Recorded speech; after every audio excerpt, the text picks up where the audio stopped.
자, 일단 강의 시작하도록 하겠습니다. 여러분들이 그 낮게 머리뼈 아마 그 강의를 들은 상태를 보니까 뭐 많이 들으신 분도 있고, 물론 뭐 자세하게 안 들으셨, 자세하게 듣기는 좀 양이 많았죠, 그죠? 자세하게 듣기 좀 양이 많아서 할 텐데, 네, 뭐 복습입니다. 사실 낱개 머리뼈 같은 경우, 인디비주얼 본스 오브 스컬 같은 경우는 그 앞쪽에 이승표 교수님께서 잘 설명해 주신 거에 연속으로 그냥 사실 복습에 가깝죠. 낱개로 이렇게 떼서 본 거죠, 그죠? 저희가 무슨 뭐, 예, 그 페이셜 본이랑 그다음에 크레니얼 본, 예, 뭐 뉴로크레니움 이런 식으로 분리를 해서 보기도 하고 그 개수를 이렇게 하시는 거를 아셔야 되겠고 저희 두경부에 있는 15종 23개의 뼈 혹은 뭐 14종 22개의 뼈 하요이드 본을 제외하게 되면 그 뼈들에 대해서 이제 어느 정도 알고 있어야 되고 그 중에서 여러분들한테 제일 중요한 거는 뭐다? 제일 중요한 거는 맥실라하고 맨더블 그 두 개가 중요하죠, 그죠? 그렇지만 시험에는 그 두 개만 나오는 건 아니죠, 그죠? 왜냐하면 해부학 시험이니까 그렇습니다. 네, 그래서 뭐 맥실라를 보겠습니다. 맥실라를 보시면 네, 이제 이 그림은 지금 맥실라의 프론탈 섹션이라고 할 수 있습니다. 프론탈 섹션. 사실은 뭐 맥실라만 있는 거인지 팔라타인 본이 좀 들어가 있는 거인지는 알 수 없는데 네, 이 그림을 누가 설명해 보실 수 있으실 분 있을까요?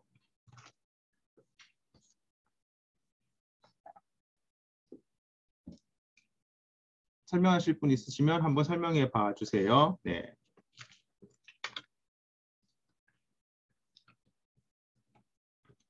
잘 설명하시면 예, 그 시험 점수에서 조금 더 상승시켜 드릴 겁니다. 예, 그리고 뭐 사정상 캠이 안 나오시는 분들은 예, 캠이 안 나오시는 분들은 캠 안 나오는 감점이 있습니다.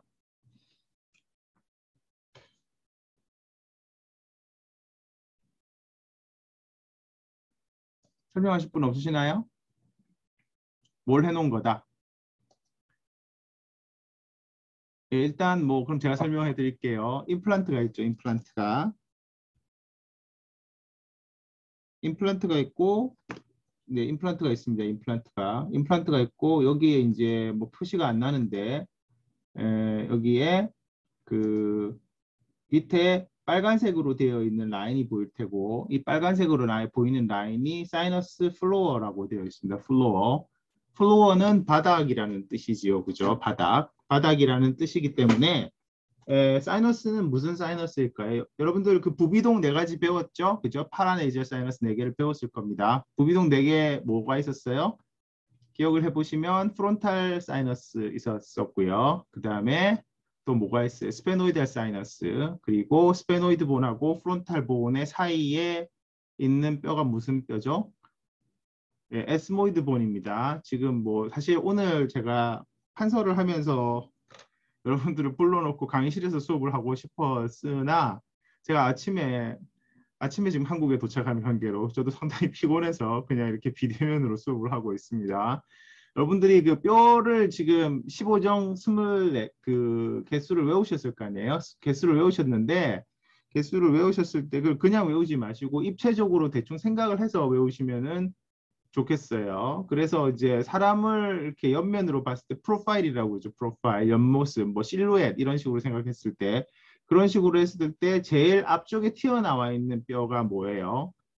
제일 앞쪽에 튀어나와 있는 뼈가 사람의 그 뭐랄까 옆모습의 프로파일 상에서의 그 앞쪽 라인 프로파일이죠. 그거 자체가 프로파일인데 프로파일에서의 그 라인에서 제일 튀어나와 있는 게 사람마다 약간씩 다를 수 있습니다만 그림 그려지나? 아, 네. 혹시 보여요?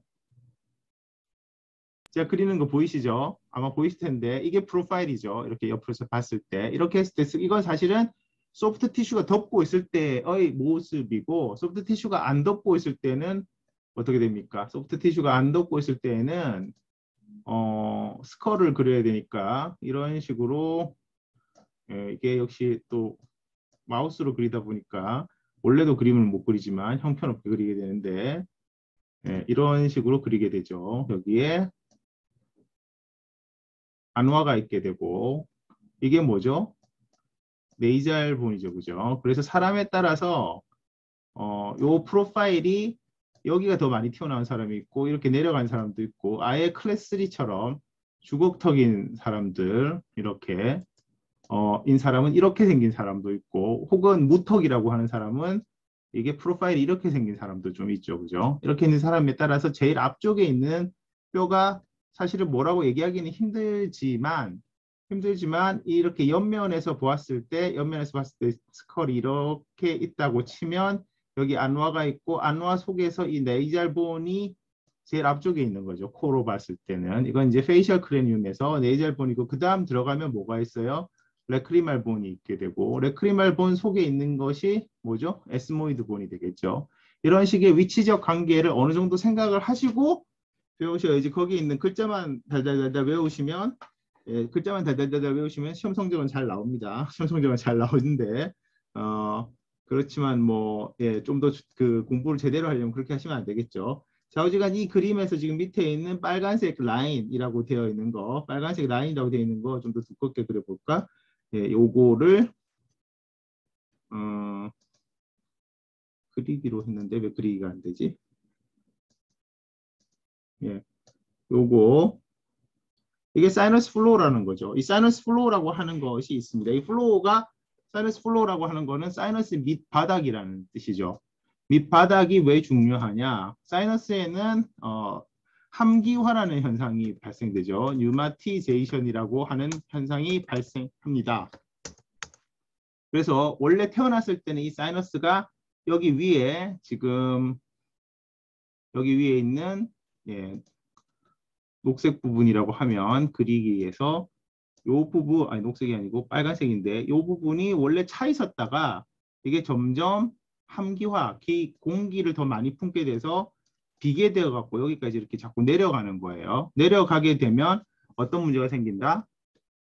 여기다가 우리가 무치약이 됐을 때 이가 빠졌을 때 임플란트를 심어야 되잖아요. 임플란트를 심어야 되는데 심을 때 밑에 뭐가 없어? 땅이 없는 거죠. 땅이 없게 되면 어떻게 돼요?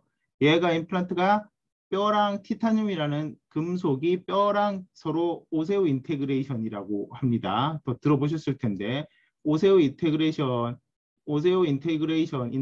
오세오 인테그레이션을 하게 되는 것이죠. 그래서 오세오 인테그레이션을 해야 되는데 한번 써볼게요. 요건 사실 원래는 어떤 회사에서 쓴 말입니다. 회사에서 쓴 말이고 오스테오 인테그레이션이라는 말이 실제 말인데 오세오 인테그레이션이라는 형태로 뼈랑 서로 임플란트 서로 붙게 돼야 되는데 지금 제가 방금 말했었던 것처럼 여기 있는 부분이 없으면 임플란트가 제대로 붙을 수가 없는 것이죠. 그죠? 붙을 수가 없는 거니까 뭘 해야 된다? 여기에다가 뼈를 이식을 해줘서 얘가 살아날 수 있도록 해줘야 되는 겁니다. 이게 지금 뼈를 이식한 상태라고 할 수 있죠. 그래서 여기 임플란트 주변에 있는 거는 이식골이 되는 거예요. 이식골이 되는 거고 그럼 뼈를 어떻게 넣느냐 이거를.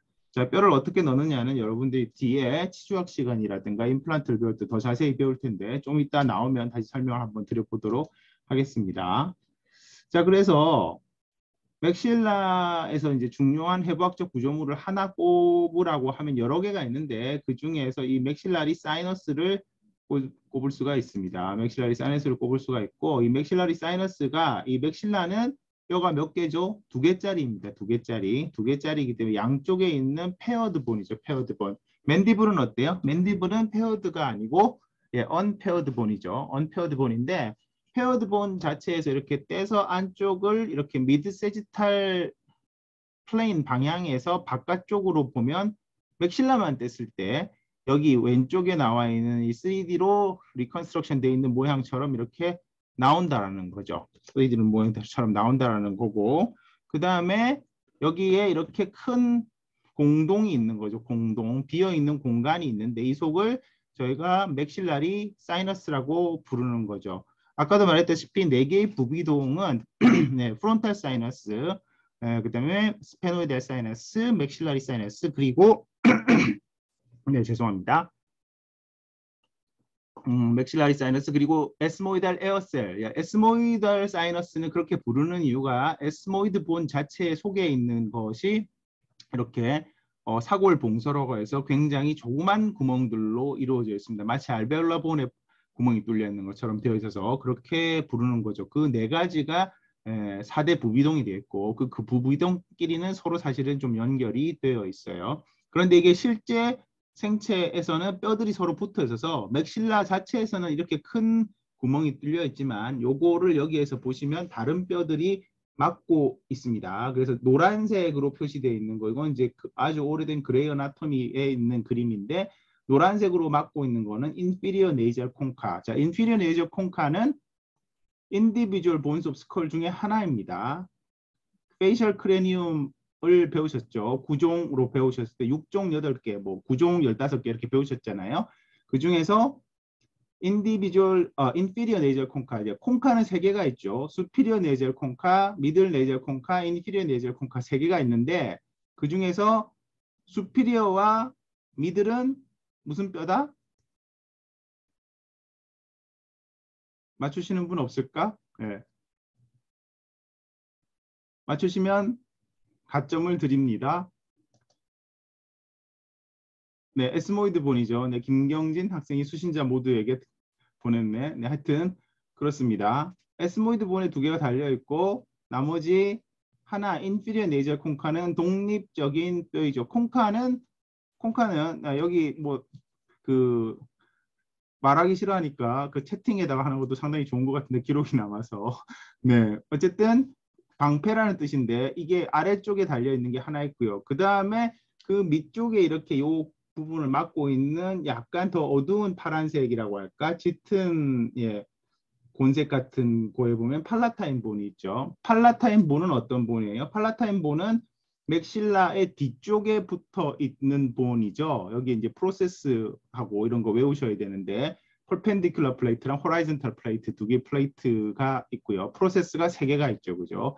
얘가 여기에 이렇게 있고 그다음 그 위에 보면 에스모이드 본에서 내려온 웅시네이트 프로세스 갈고리 형태의 프로세스가 또 있습니다. 그게 이렇게 막아서 여기에 맥실라리 사이너스를 막고 있는 부분이 많아가지고 이 위쪽에 세마이 루나 히아투스하고 예, 어스티움이 있게 돼서 거기가 구멍이 있는 것이죠. 그 구멍으로 어디랑 교통을 해요?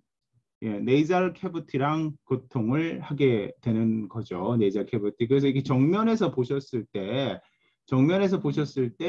지금 보시면 예, 여기 부분 그리기를 해볼까? 네. 그리고 해보면 여기가 예, 인피리어 터비네이트라고 되어 있는데 이 터비네이트가 콘카랑 똑같다. 그러니까 터비네이트 자체는 비도라는 뜻입니다. 비도라는 뜻인데 예, 여기 부분 콘카가 달려 양쪽에 콘카가 매달려 있다고 보시면 되겠고요. 여기 위가 이렇게 물론 누선이 위 밖에 겹쳐서 보이지만 여기가 서로 이렇게 개통이 돼서 여기 가운데는 어디예요? 여기는 네이잘 캐버티죠. 이건 맥실라리 사이너스죠. 그래서 맥실라리 사이너스하고 네이잘 캐버티가 서로 교통을 하는데 이 구조에서 보통 사람이 직립을 했을 때 여기가 위잖아요. 화살표 위쪽이 머리 끝이니까 여러분들이 서서 이렇게 다니지 거꾸로 물구나무를 서서 다니는 무슨 예, 그, 네, 예, 일본 무슨 영화 이런데 무서운 영화 이런데 나오는 게 아니잖아요. 그러니까 좀 지우고 보면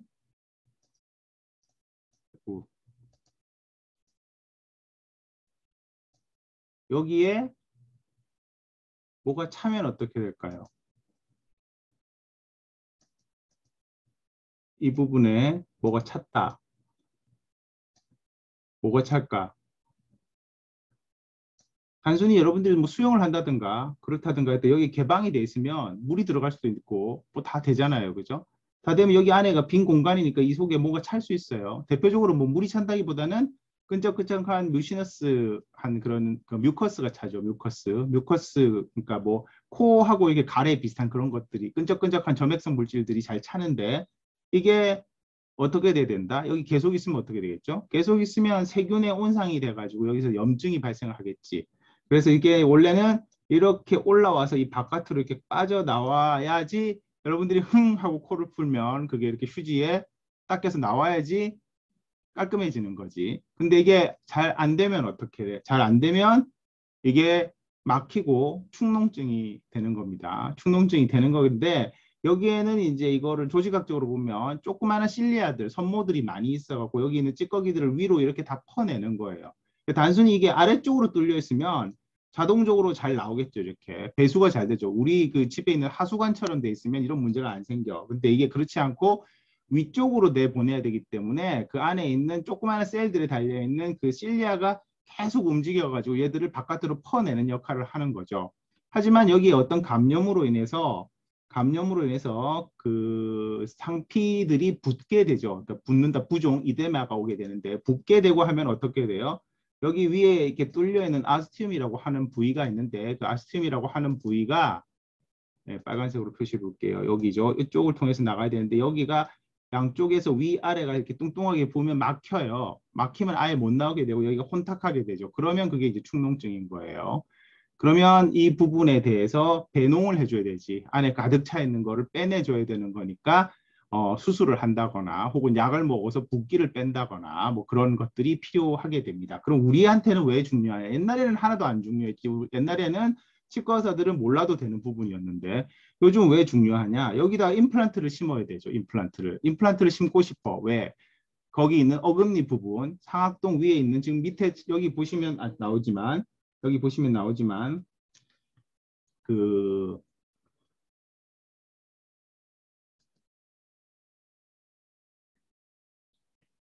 네, 이게 지금 좀 익숙하지가 않아서 여기 보시면 나오지만 여기다가 이렇게 임플란트를 심고 싶은 거예요. 이런 식으로. 왜 심고 싶으냐? 여기 밑에 있는 이 6번 맞죠?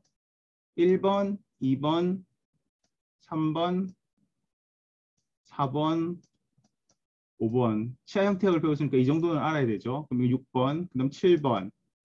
그죠? 7번인데 얘들이 잘 있으면 좋은데 얘들이 사망, 죽은 거지.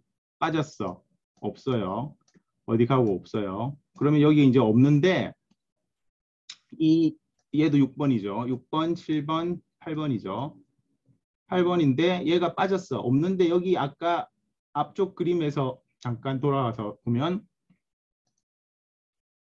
사이너스 플로우라는 게 있죠. 이 사이너스 플로우라는 게 여기에 있었는데 사이너스 플로우가 이 정도 있으면 별 문제가 없지. 왜냐하면 우리는 보통 임플란트를 길어도 한 12cm, 12cm면 큰일 나고요. 12mm 이상 되는 건 잘 안 심거든요. 더 긴 것도 있습니다. 12mm짜리 이렇게 심을 수 있으면 좋은데 그랬으면 좋은데 그게 안 되는 거지. 왜 안 되는 거다?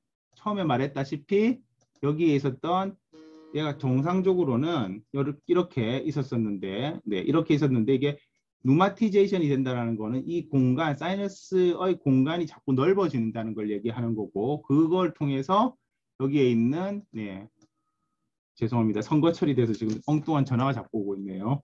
계속 끊어줘야 되는 문제가 있어서 잠깐. 그래서 이게 바닥으로 내려와. 그러면 여기에서 심을 수 있는 공간이 2, 3mm 밖에 이렇게 안 되는 거죠. 2, 3mm 밖에. 원래는 한 10mm 이상 있어야 되는데 그러면 어떻게 해야 됩니까? 여기다가 뼈를 이만큼 집어넣어 가지고 지금 제가 빗금 친 이 모양만큼 뼈를 이식해서 넣어야 되고 그걸 여러분들이 앞으로 해야 된다는 거죠.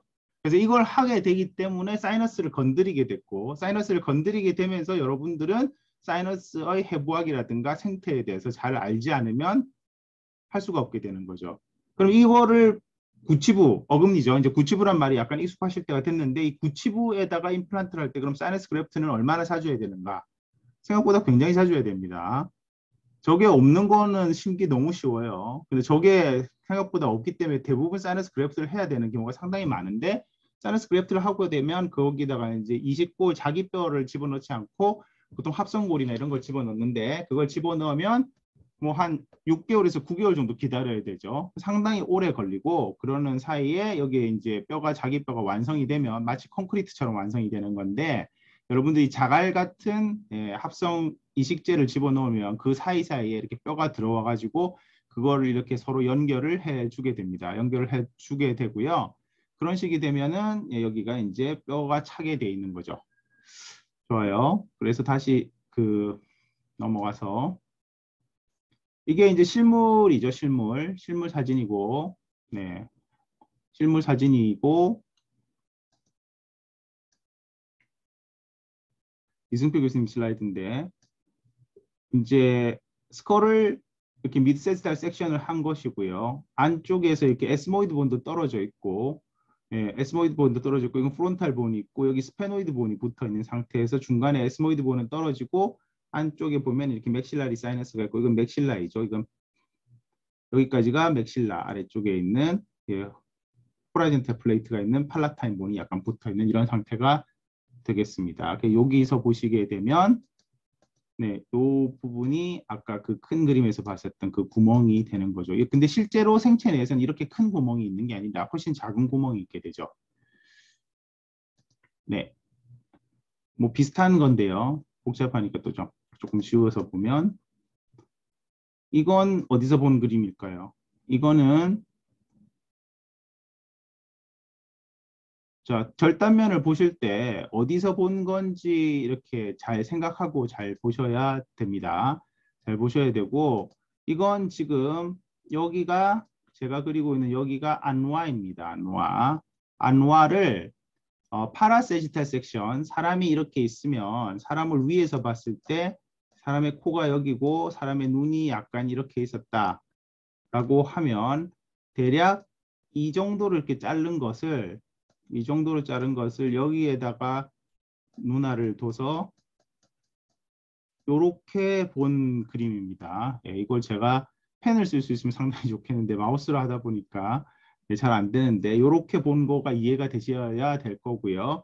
안에서 E라고 돼 있는 부분은 당연히 에스모이드 본이겠죠. 그리고 L이라고 돼 있는 부분은 라크리말 본이 되겠습니다. 그래서 라크리말 본이 이 정도 이렇게 있고요. 여기에.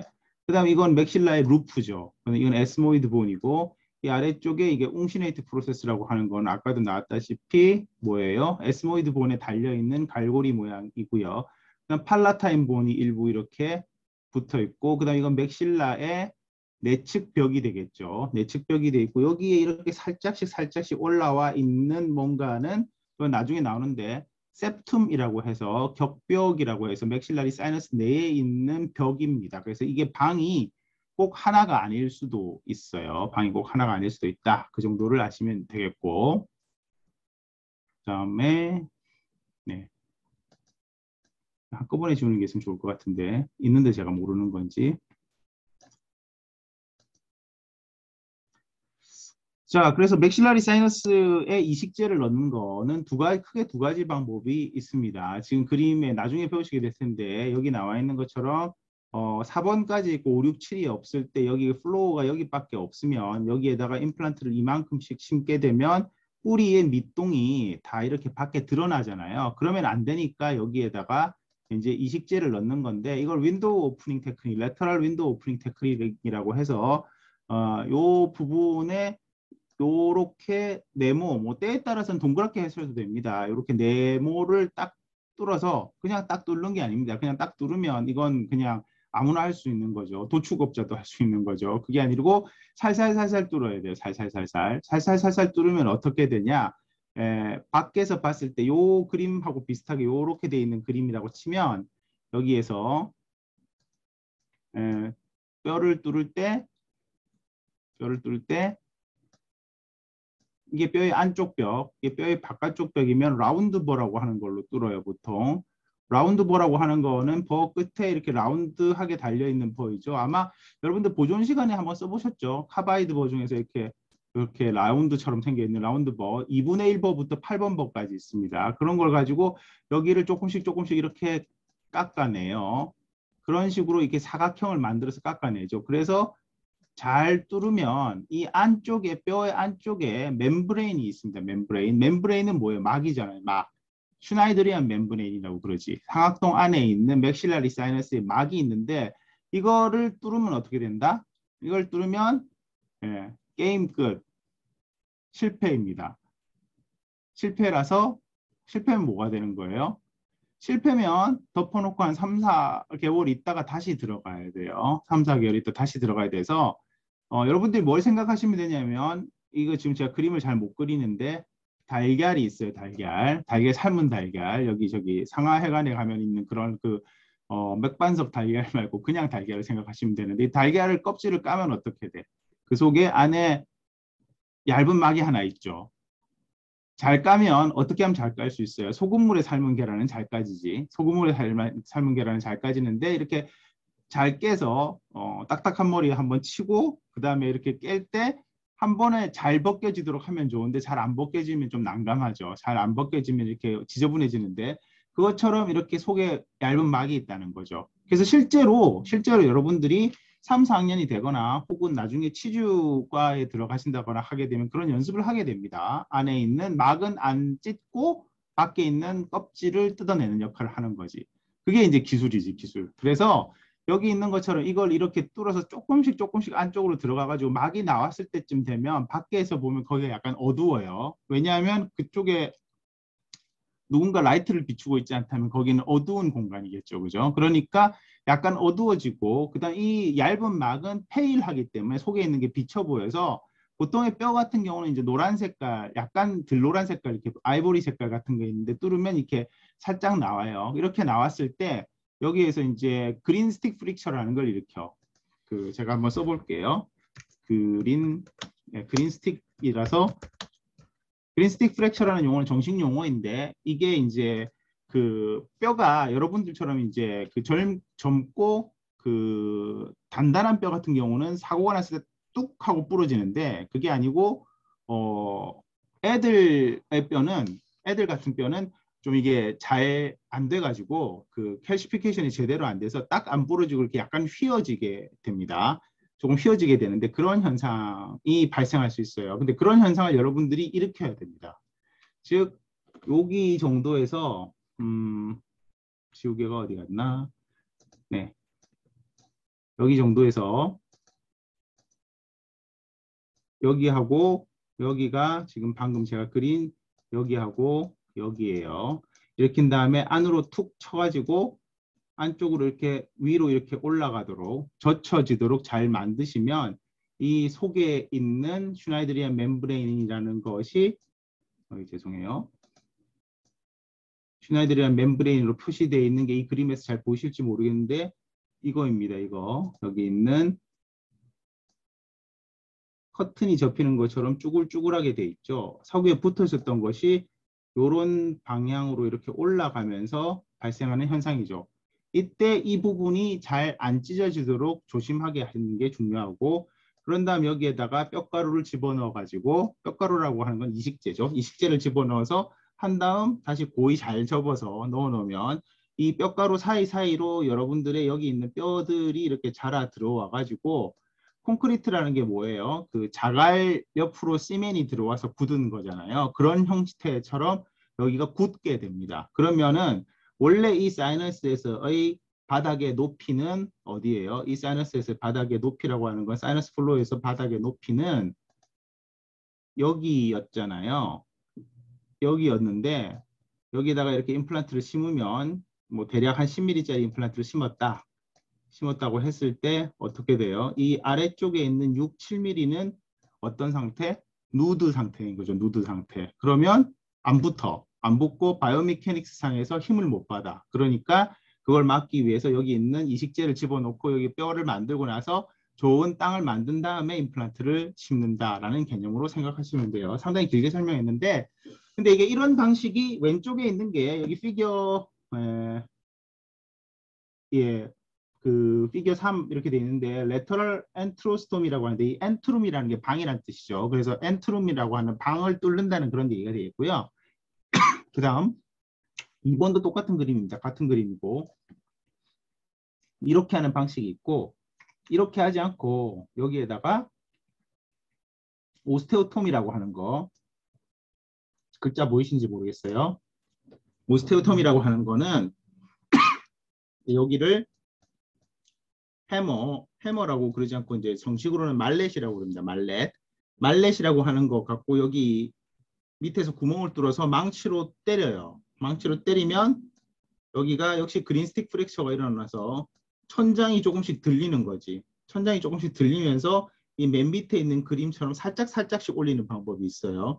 그럼 바닥에 닿았을 때 이 뼈가루를 여기다 좀 더 집어넣고 뼈가루 위를 더 치면 이게 조금씩 조금씩 천장이 이렇게 터지지는 않고 우그러져 갖고 올라가야 되는데 이게 문제가 뭐냐면 터지는 수가 있어요. 터지는 수가 있는 게 아니라 굉장히 잘 터져요.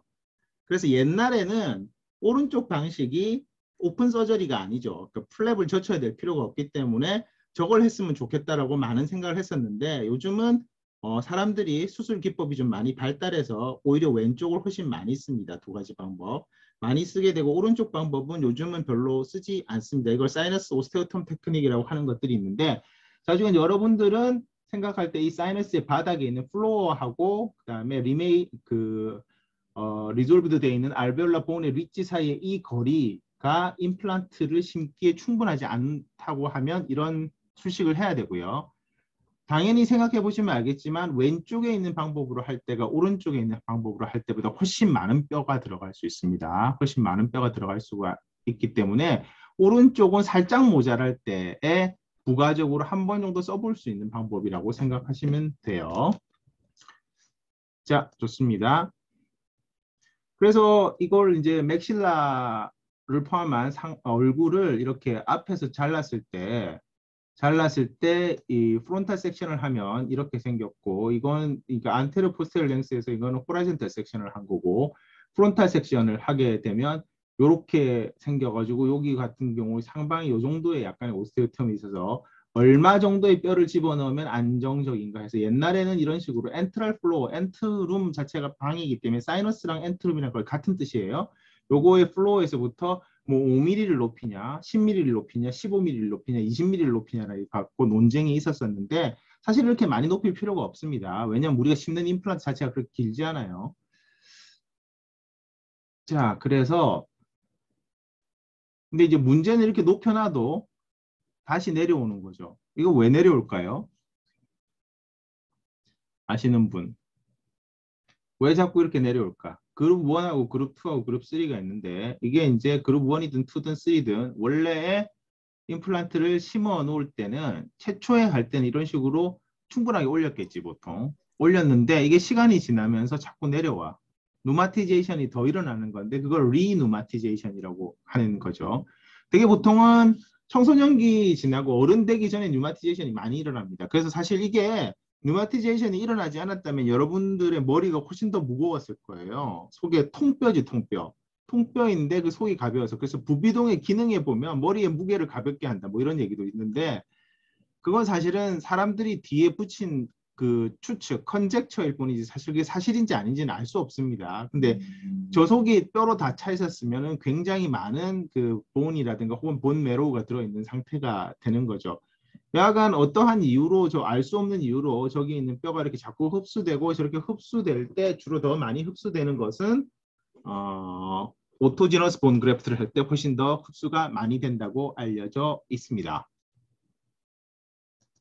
자, 그 다음에 그래서 이제 이렇게 실제로 할 때 이렇게 합니다. 이렇게 할 때 이건 뭐 중간에 뼈를 안 넣고 한 건데요.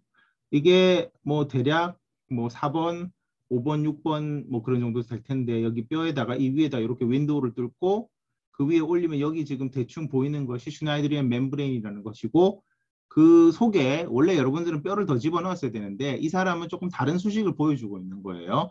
그냥 임플란트를 심었을 때 이렇게 마치 인디안 텐트처럼 쳐진다라는 걸 보여주고 있는 건데 이런 수식은 알 필요는 없으시고 모식도상 이런 식으로 들어가고 이 속에다가 지금 빈 공간에다 여러분들이 이식제를 다 채워주시면 그게 뼈가 돼가지고 이거를 지탱할 수 있다. 그렇게 생각하시면 되죠. 그래서 CT의 연속 시리얼한 섹션을 보시고 이렇게 돼 있으면 뼈를 심으면 임플란트를 심으면 이런 식으로 임플란트 주변에 뼈가 차 있는 모습들이 보이게 됩니다.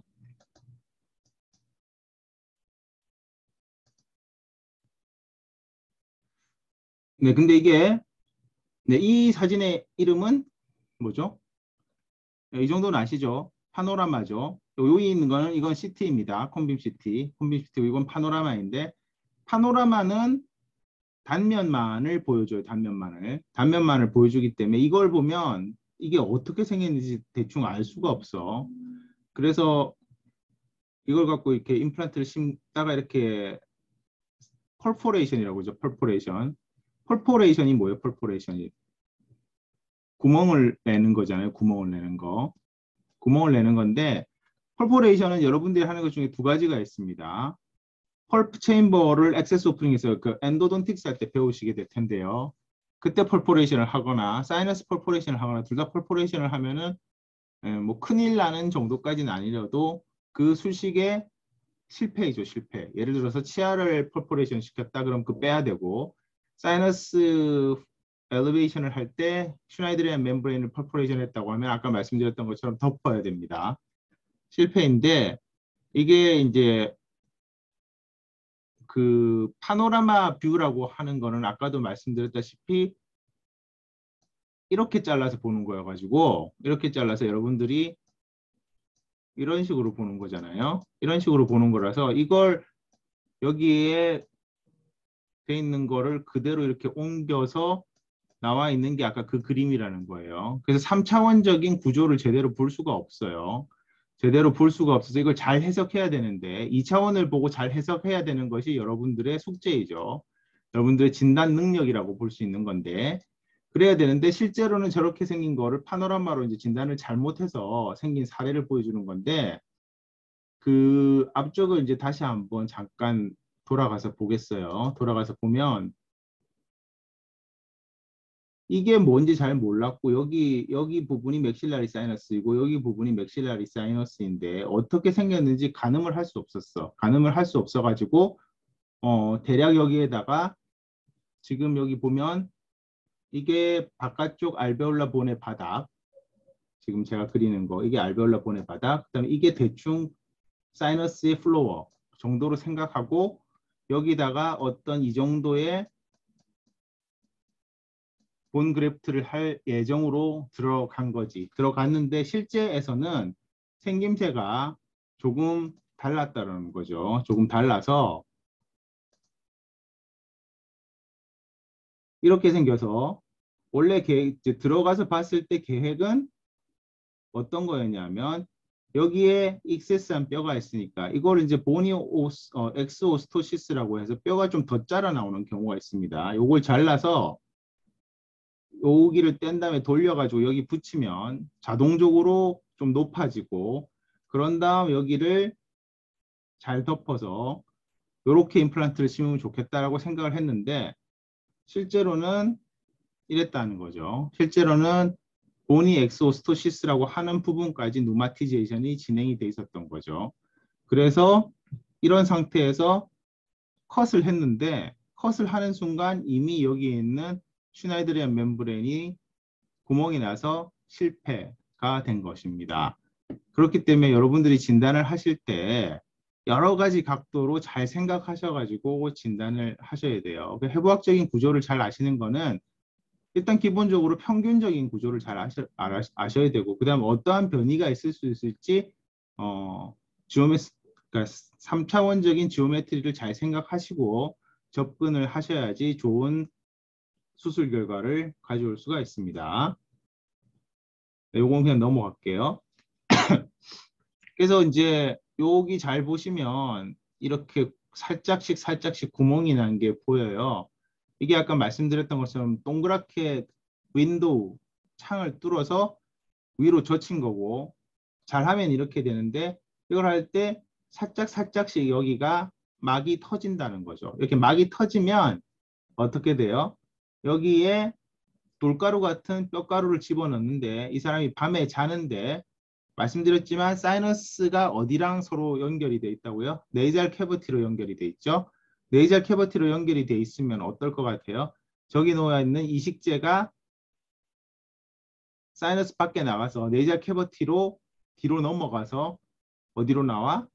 예, 비인두 쪽, 네이조파링스 쪽으로 나와서 여러분들은 뭐 코로나 검사 한두 번 해보셨을 때 원래 비인두에 찔러야 된다고 돼 있는데 비인두는 배우셨겠지만 굉장히 뒤에 있는 부분입니다. 그러니까 그 막대로 찔렀고 비인두까지 가기 굉장히 어려워요. 실제로는.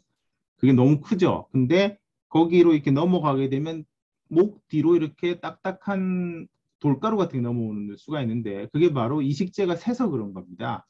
그래서 여기 이렇게 구멍이 나 있으면 이식제가 셀 수 있어요. 그리고 사이너스 안에 들어있는 공간은 나름대로는 상당히 건강하고 감염이 없는 공간인데 비해서 코는 어때요?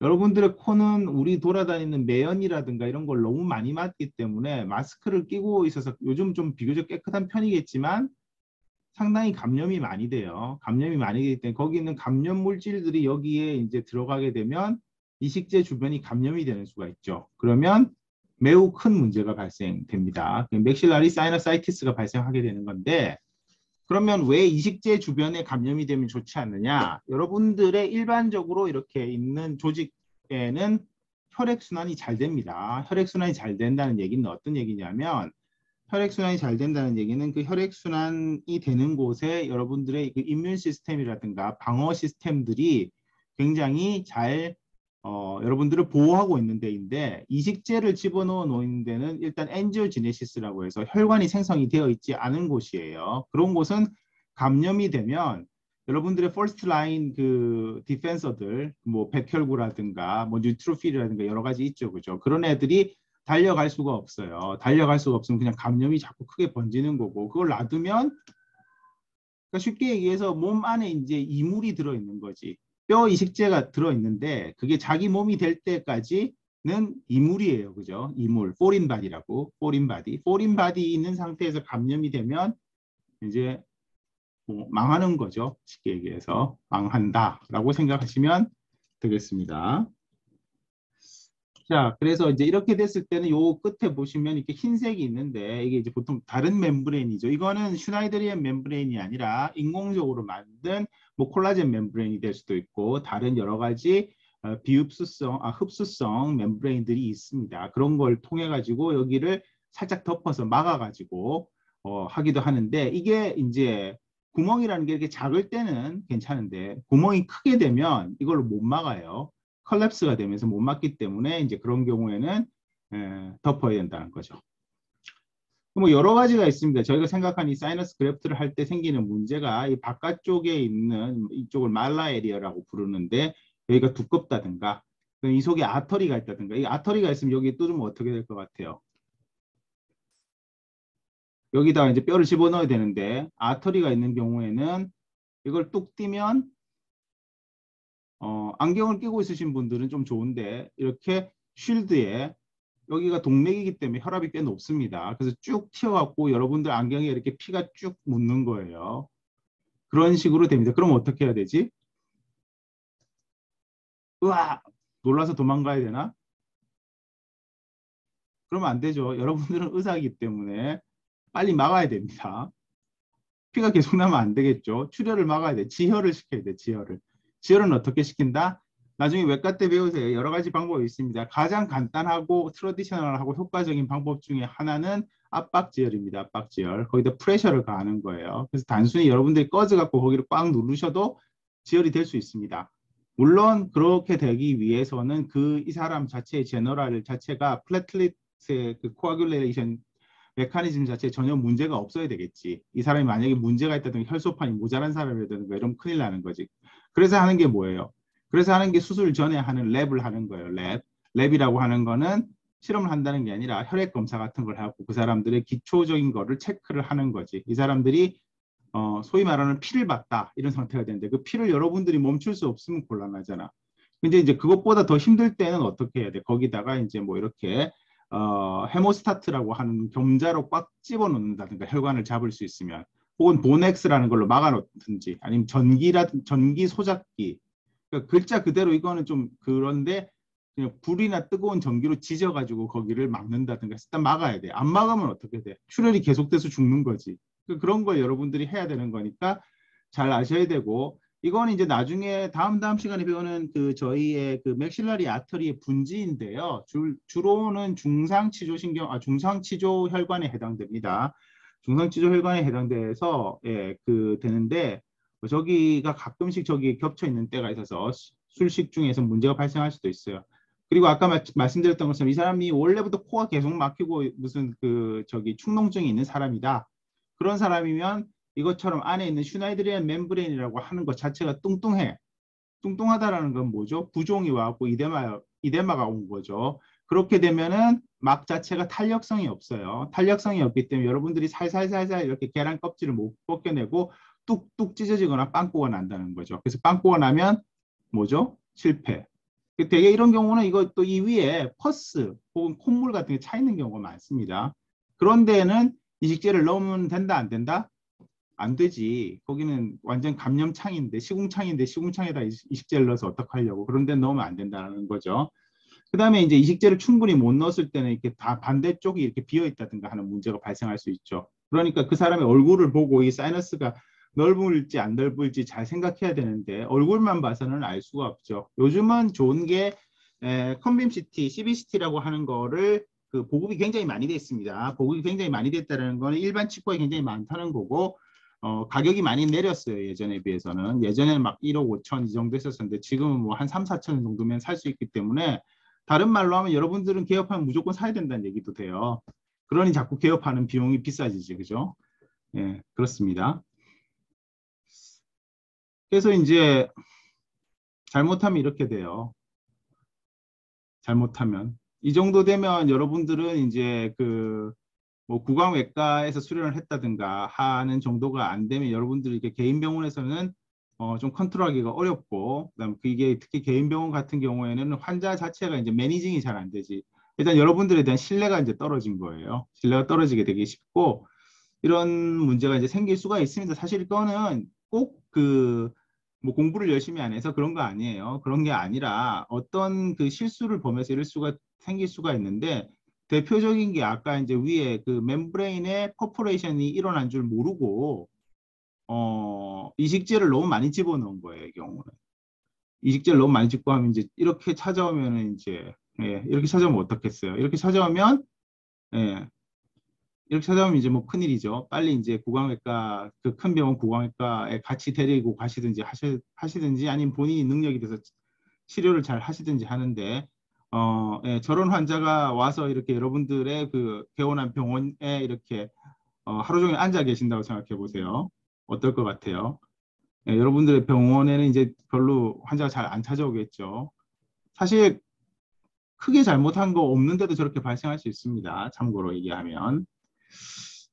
그리고 이거는 손동석 교수님이라고 저 대구 카톨릭대학교 병원에 계신 교수인데 유명하신 교수님이신데 이분 같은 경우에 한 거에게 좀 특이한 건데 이 속에서 이 펑걸 인펙션 들어보셨나요? 펑거스는 뭐예요? 펑거스는 곰팡이죠, 곰팡이. 그뭐 여러분들도 갖고 계신 분들도 있을 텐데 이렇게 발가락에 생기는 무좀 같은 거는 펑거스잖아요, 펑거스. 치과 영역에서 대표적인 펑거스는 캔디다 알비칸스죠, 캔디다 알비칸스. 이렇게 노인들한테 덴처가 낮아져 잘 생겨서 이렇게 구각부라고 부르는 마우스 앵글 부위에 이렇게 그 축축하게 침이 고여가지고 생기는 캔디디아시스가 있는데 그거 비슷하게 이렇게 위에서 이게 생길 수가 있습니다. 이런 것들은 뭐냐? 기본적으로 뼈 이식제는 자기 뼈가 되기 전까지는 포린 바디예요. 포린 바디. 이식제가 포린 바디인 경우에는 그 셀프 이뮤니티가 없는 거예요. 그렇기 때문에 펑걸 인펙션이든 뭐든 잘 발생할 수 있기 때문에 케어를 잘 해줘야 되고 나중에 배우시겠지만 당연히 엔티바이오틱스라든가 이런 것들을 상당히 잘 써야 되고 뭐 다이아비티스 아시죠?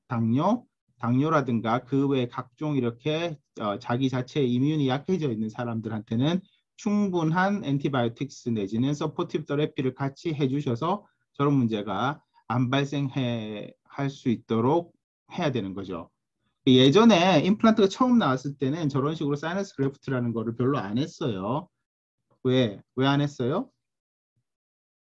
간단합니다. 안 해도 환자들을 만족시킬 수 있을 정도로 환자가 많았거든요. 환자가 많았다기보다는 숫자가 적었던 거지. 사이너스 뭐 이렇게 임플란트를 심을 수 있는 사람이 적었던 거지. 근데 요즘은 임플란트는 그냥 기본 치료거든요. 기본 치료에서 여러분들 모두가 다 임플란트를 할 거거든요. 그러니까 이렇게 어려운 환자들이 이제 많이 나와요. 나오는데 어려운 환자들을 많이 보면 당연히 문제가 발생할 가능성이 높은 거지 뭐. 그러니 이제 블루오션은 자꾸 없는 거죠. 좋습니다. 그래서 뭐 이거 보시면 이제 이렇게 해서 이런 식으로 따게 돼요. 이런 식으로 살짝 따면 여기가 살짝 어두워지잖아요. 살짝 어두워지는데 뭐 어떤 경우는 열었을 때부터 이렇게 구멍이 나 있는 경우도 있고 아예 여기가 이미 녹아 있는 경우도 있습니다. 그래서 요즘은 시절이 좋아져서 아까도 말씀드렸다시피 CT 같은 걸 통해서 별 문제가 없도록 잘 진단을 열심히 하시라라는 얘기고요. 뭐 중간에 이제 이거는 창문을 두 개 땄어. 여기는 창문 아까 윈도우, 레터럴 윈도우 테크닉이니까 사실 이거를 한국말로 번역하면 옆창문 테크닉이라고 할 수 있는데 이건 옆창문이 두 개짜리죠. 이렇게 왜 두 개를 땄을까요? 이 사람은 뭐 이렇게 하다 보니까 좀 예술적 기질이 발동해가지고 이렇게 두 개를 땄다. 꼭 그런 건 아니고 이거를 따다 보면 이 밑에 있는 이 바닥, 사이너스 플로어라는 게 예쁘게 이렇게 있지 않고요. 우둘두둘하게 있는 경우도 많고 처음에 있었던 잠깐 위에 올려가지고 그림에 이게 보시면 여기에 보여드렸던 이게 이제 septum이 되려고 하는 것들인데 septum이 있으면 어때요? 여기다 이렇게 동그랗게 따면 여기가 안 떨어집니다. 여기 뼈가 크니까. 그러면 어떻게 돼요? 여기 이렇게 두 개를 딸 수밖에 없어요. 그럼 두 개를 따면 돈을 두 배로 주냐? 그런 건 아니지. 포괄수까지의 문제가 바로 그런 건데. 그래서 이분은 사람인데 이렇게 커데바 갖고 이게 실험을 해보면 이런 식으로 이 사이너스 안에 이렇게 이걸 septum이라고 부릅니다. septum. 격벽, 경막 뭐 이런 건데 이런 것들이 있으면 여기다 이제 아까 레터럴 윈도우를 뚫을 때 요렇게 뚫으면 이상하게 이게 잘 안 뜯어지는 거야. 잘 안 뜯어져 가지고 계속 하다가 이렇게 힘을 더 많이 주다 보면 푹 하고 찢어지는데 그럼 죄송합니다. 이렇게 되는 거라서 미리 진단을 잘 하셔갖고 여기도 뚫고 여기도 뚫어가지고 채워주셔야 된다는 거죠. 다 거기다가 임플란트가 들어갈 거면. 그런 것입니다. 그래서 이거 밑에서 보면 이런 식으로 격벽이 있는 경우도 있고 때때로는 뭐 2층으로 있는 경우도 있는데 이런 식으로 2층으로 있는 경우는 큰 문제는 아니고 대개는 이렇게 수직으로 있는 월이 있는 것들이 문제이고 격벽 자체는 코티칼본이거든요. 되게 코티칼본이기 때문에 딱딱하기 때문에 나중에 아시게 될 텐데 지금 했었던 거 이제 다 까먹으시겠지만 나중에 그 실제로 임플란트를 심으실 때가 되면 픽세이션에는 오히려 도움이 되는 경우가 더 많습니다. 뭐 좋은 점도 있는 거죠. 어떤 면에서 보면. 근데 그 다음에 이제 아주 심한 경우에는 이게 뭐 사이너스라는 것 자체가 보통은 소구치, 제일 소구치 정도까지 오게 돼 있는데 이 사이너스의 앞쪽이 거의 견치나 그 앞까지 이렇게 와 있는 경우도 있기 때문에 뼈를 많이 이식해야 되는 경우도 있고 심지어는 이 네이절 플로어 쪽에도 이렇게 낮아서 안테리어 부분, 요 이제 전치부 부분도 뼈가 다 흡수돼 가지고 여기도 뚫으면 구멍이 뻥 나는 경우가 있는데 여기는 이식을 하면 보통 결과가 안 좋습니다. 아까도 말씀드렸다시피 비강의 앞부분은 감염이 많은 부분이 돼가지고 여기에도 실제로는 이식을 하기도 해요. 근데 좀 잘 안 먹힙니다. 잘 안 먹히면 여기서 보시면 약간 이걸 이해하실 수 있으면 좀 많이 아시는 건데 이때까지 이걸 얘기하면서 왜 그걸 생각 안 했는지 모르겠지만 이걸 위로 올리면 안 될까? 있는 그대로 생각해가지고 하는데 왜 사람들이 이걸 위로 올릴 생각은 하지 않고 밑을 더 채울 생각을 할까? 라고 한 번쯤 의심을 하셔야 정상인데 물론 뭐 제가 그냥 빠르게 떠들면서 지나왔기 때문에 그런 데까지 생각을 못 하셨겠죠. 생각을 못 하셨겠지만 이 위에 하는 거를 온레이 그라프트라고 그러는데 온레이 들어보셨죠? 인레이, 온레이 안 들어보셨나요? 아직 보존해서 거기까지 안 나가는지 모르겠는데 보존해서 보시면 아말감이라든가 그다음 인레이 이제 인다이렉트 레스토레이션이라고 해가지고 임프레션을 떠가지고 만드는 것 중에서 인레이랑 온레이라는 게 있는데 인레이는 보통 이렇게 컨테인드 된 리전이고 온레이는 위에 있는 커스프나 마지널 리지를 넘어가는 게 있어야지 온레이가 되는 거죠. 그래서 그 위에 올리는 걸 온레이라고 해서 온레이 그래프트라고 그러는데 그걸 하면 사실 좋아요. 그걸 안 했기 때문에 생기는 문제가 아까 제가 그 보통 개원하신 분들한테 많이 설명하는 내용 중에 이건데 아이고 어디 갔지? 네. 크라운 임플란트 레이쇼라는 게 있거든요. 크라운 루트 레이쇼라고도 하고 루트가 길어야 좋아요. 크라운 그러니까 얼굴이 크면 좋지 않아요. 나와 있는 바이오미케닉스 상에서 이 사람을 보세요. 이 사람은 뭐 대단히 힘이 좋고 균형도 잘 잡는 사람인데 이 사람을 임플란트로 생각해 보세요. 이 사람을 임플란트로 생각한다면 바이오미케닉스 상에서 이 사람이 임플란트라고 가정을 하고 이 위에가 보철물, 즉 크라운이라고 생각해 보시면 매우 큰 크라운에 매우 작은 임플란트죠. 그죠? 이걸 크라운 투 임플란트 레이쇼라고 그러는데 이렇게 돼 있는 게 좋을 리가 있겠어요? 없죠. 그죠? 이게 좋다고 생각하는 사람 있으면 좀 다시 한번 잘 생각해 보세요. 뼈가 여기 있잖아요. 뼈가 여기 있는데 뼈에 심어져 있는 부분은 짧고 이 부분은 짧고 이 위에 나와 있는 부분이 크면 당연히 여기에서 힘을 받을 때 레터럴 포스를 받을 때 이쪽에 밴딩 모먼트 같은 것들이 커지면서 여기에 있는 마지널 본 리접션이 많이 생깁니다. 그러니까 좋지 않아요. 그러니까 여기 있는 이 사람 이름 까먹었는데 세미 슐츠였나? 뭐 이 사람처럼 이게 길고 크라운이 작으면 뼈가 여기 있는 거니까 이 비율이 좋은 거지. 이런 거는 뿌리 깊은 나무라서 바람에 잘 안 흔들려요. 그렇지만 이렇게 돼 있고 예, 좀 짧고 여기가 이렇게 크면 실제보다 더 크게 그렸는데 예, 이렇게 되면 여기에 이렇게 레터럴 포스를 받았을 때 밑에 있는 데가 많은 영향을 받게 될 수밖에 없다라는 거죠. 그래서 아까 말씀드렸던 이제 갑자기 다른 얘기에서 얘기가 나왔는데 온레이 그래프트를 하면 좋은데 현재까지 온레이 그래프트는 사이너스 그래프트에 비해서 그 성공률이 굉장히 낮고 난이도도 고난이도입니다. 그래서 잘 안 하는 거예요. 그래서 잘 안 하는 거고 앞으로 온레이 그래프트가 쉽게 될 수 있는 방법이 있다면 그 방법으로 하면 좋겠죠. 그래서 다시 원래대로 가서 이게 이제 그런 식으로 해서 했는데 뼈가 좀 잘 못 붙었다. 그러면 여기에 이거 보이시죠? 이건 뭐예요? 임플란트입니다. 원래 여기에 아마 이 정도 심었겠죠. 이 정도 심었는데 얘가 고정이 안 돼갖고 이렇게 코 속에 혹은 사이너스 속에 이렇게 들어가 버린 겁니다. 어떻게 되죠? 빼야죠. 어떻게 빼요? 사이너스를 크게 열어서 빼든지 여러 가지 방법이 있는데 여기 이 사람 보여요? 예, 이렇게 하면 안 되죠. 지하철에서 저렇게 하면 안 되는데 예, 지하철 손잡이 위에 저렇게 올라가고 누워 있으면 되겠어요. 저런 모습이랑 비슷하죠. 이 사람 뭐 지금 웃기라고 하는 소리처럼 들리는데 이 사람이 있어요.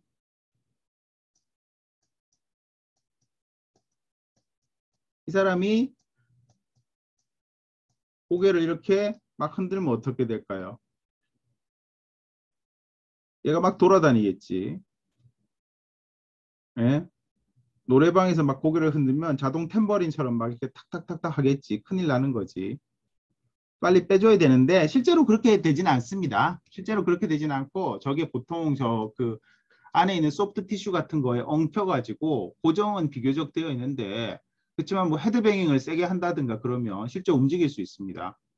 뭐 소리도 날 수도 있겠죠. 그러면 그리고 일단은 옆 치과에 가서 사진을 찍어보면 그 치과에서 뭐라고 그럴까? 당신은 큰일 났습니다. 그러겠지. 네, 그래서 저걸 빨리 빼줘야 되는데 옛날에는 저걸 빼는 게 그러면 아주 큰 일이냐? 예, 보통은 일반적인 치과 의사들한테는 굉장히 큰 일입니다. 굉장히 큰 일이고 큰 일인데 이제 뭐 구강외과를 하셨다든지 서저리에 좀 자신이 있다든가 수술실이 갖춰져 있다든가 하면 사실 옛날에 뭐 켈두엘 룩 아퍼레이션 같은 것들로 따지면 아주 큰 수술은 아닌데 하지만 이 사람한테 어떤 몰비디티라고 그러죠. 그 수술을 하고 났을 때 그 흉터라든지 아니면 데미지가 많이 생기는 거예요. 이게 무슨 뭐 2차 세계대전 때라면 이런 수술 큰 수술은 아니겠지만 요즘 같은 때 이런 거 하면 욕 많이 먹겠죠. 그래서 이제 이걸 하면 여러분들이 뭐 이비인후과 선생님들이라든가 좀 이렇게 친하게 잘 지내시든가 해가지고 보통 여기에 이제 많이 나오는 게 있는데 뭐 알아두시면 지금 앞으로도 뭐 수술 기법은 자꾸 더 발전할 수 있는데 Functional Endoscopic Sinus Surgery라고 해서 FESS라고 하는 게 있습니다. 이게 뭐냐면 엔도스코프, 코 속으로 엔도스코프가 뭔지 아시죠? 내시경입니다. 내시경. 그러니까 내시경이라는 게 위내시경만 있는 게 아니잖아요. 대장 내시경도 있는 것처럼 코 속으로도 내시경을 집어넣어서 수술을 할 수가 있어요. 그래서 그 내시경으로 집어넣어서 여기에 있는 것들을 뜯어내는 겁니다. 뜯어내서 뭘 뜯어내느냐? 뭘 뜯어내느냐는 지금 이게 움직이는 게 보이시는지 모르겠는데 이건 그냥 뭐 유튜브 동영상인데 보이시면 한번 보세요. 오른쪽 화면에 나와 있는 이게 임플란트인 것 같고요. 여기 임플란트가 보였다 안 보였다 그러죠. 그래서 여기 보면 인피리어 네이저 콩카 같은 게 보이는데 조속에서 석션이라고 부르죠. 석션하고 그다음 소잡기 이런 거를 저 코 구멍 속으로 지금 집어넣은 겁니다. 집어넣어서 임플란트를 드디어 발견했고 저걸 이제 후루룩 해서 빼내려고 지금 하고 있는 것이죠. 저걸 빼내려고 하면 보통은 그 아까 말씀드렸던 사이너스의 오프닝이 있는데 그 오프닝 부분을 그냥은 빼낼 수가 없고 근데 안쪽으로 하는 이유는 뭐죠? 상처를 적게 하고 그러니까 안 보이게 하기 위해서 하는 거고 저거를 안쪽에서 이제 그 인피리어 네이저 콩카라든가 미들 네이저 콩카 같은 애들을 다 잘라내야 됩니다.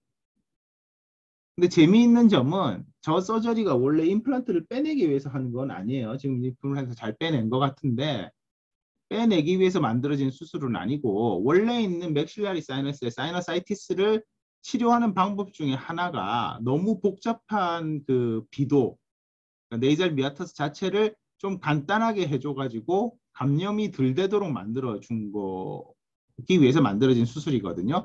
그걸로 이제 저렇게 빼낼 수가 있습니다. 뭐 또 다른 영상도 있는데 시간 관계상 그냥 넘어가기로 하고요.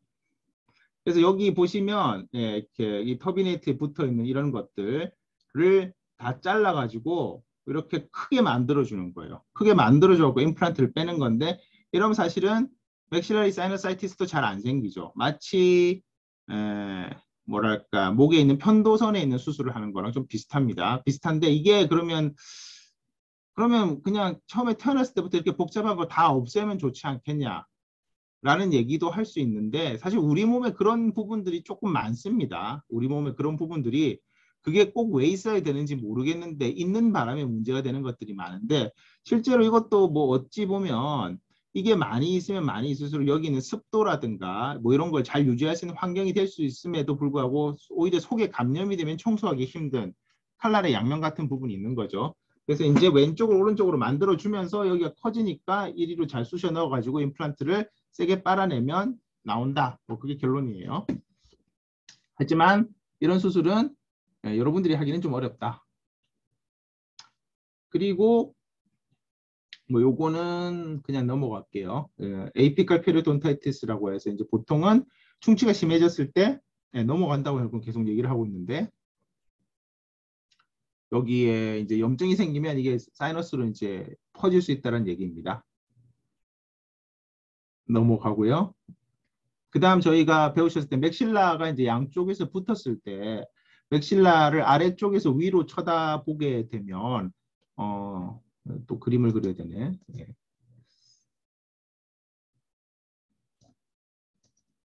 맥실라가 이렇게 붙어 있잖아요. 양쪽에 붙어 있을 때 여기에 뭐가 있죠?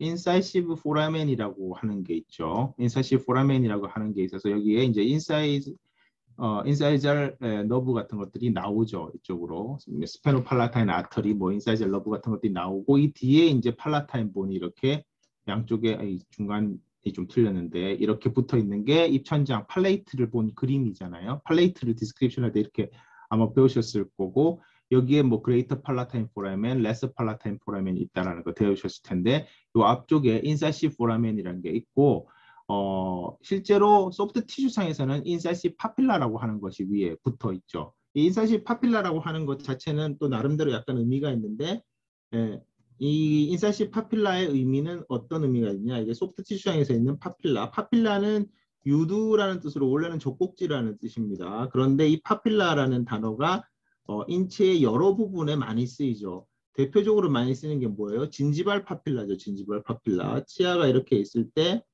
치아가 이렇게 있으면 이 치아에 이거 뭐 그림 그리기가 쉽지 않네. 여기가 파필라죠. 그죠? 파필라. 진지발 파필라가 있고 그다음 여기 있는 이거는 인사이시브 파필라라는 거죠. 인사이시브.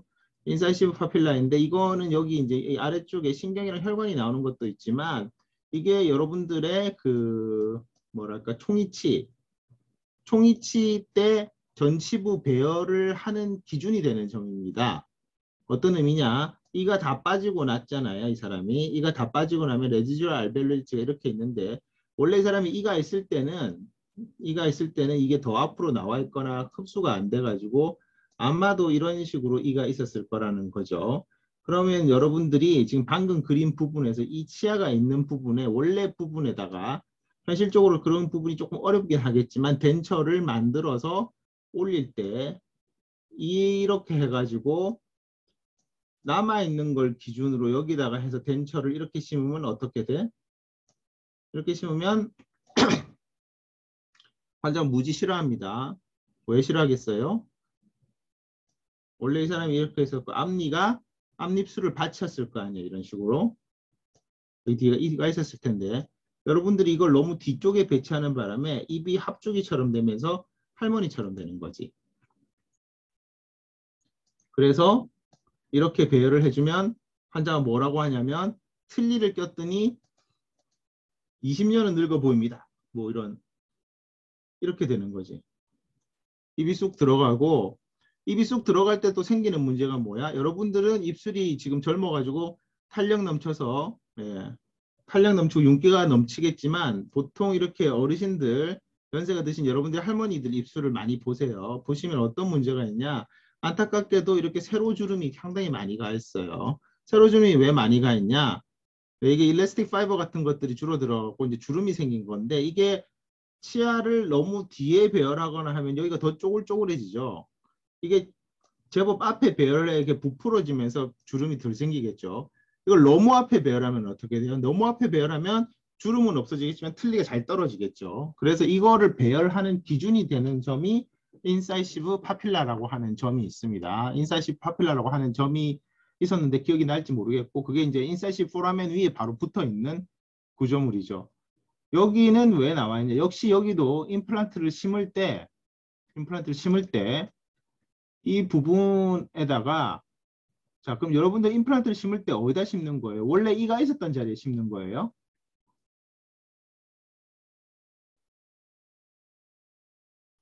예, 원래 이가 있었던 자리에 심기도 하는데 큰 보철물을 할 때는 원래 꼭 이가 있었던 자리에 심는 것만은 아닙니다. 필요한 자리에 심어야 돼요. 전략적인 포지션이라고 해서 제 예명이라고 해야 되나? 하여튼 별명 같은 그 스트래티직 포지션에다가 심어야 됩니다. 왜 그렇죠? 적은 임플란트를 사용하기 위해서 그렇습니다. 적은 임플란트 사용하기 위해서 그러니까 위에가 전체 통합 무치약이다. 이가 하나도 없다. 하나도 없으면 원래는 몇 개를 심어야 돼? 원래는 여기다가 14개를 심어야 되겠죠. 치아를 원 바이 원으로 1대1로 리플레이스를 한다면 14개를 심어야 되겠지만 그렇게 심으면 된다 안 된다? 어떨 것 같아요? 예전에는 괜찮다고 생각했습니다. 근데 이게 임플란트하고 임플란트 사이에는 서로의 충분한 디스턴스가 없으면 본 리접션이 많이 생기는 이론이 있어요. 나중에 다시 한번 설명할 기회가 있는지 몰라도 해서 그래서 대충은 위에 이가 하나도 없으면 보통 8개 정도 심습니다. 근데 이걸 홀수로 심을 때도 있는데 그러면 가운데다 심어야 되죠. 가운데다 심게 되면 아까 말씀드렸던 인사이시브 포레이먼 자체를 침범할 수가 있어요. 이걸 침범하면 어떤 문제가 생길까? 누군가가 여기다가 뜩 이렇게 심어놨다.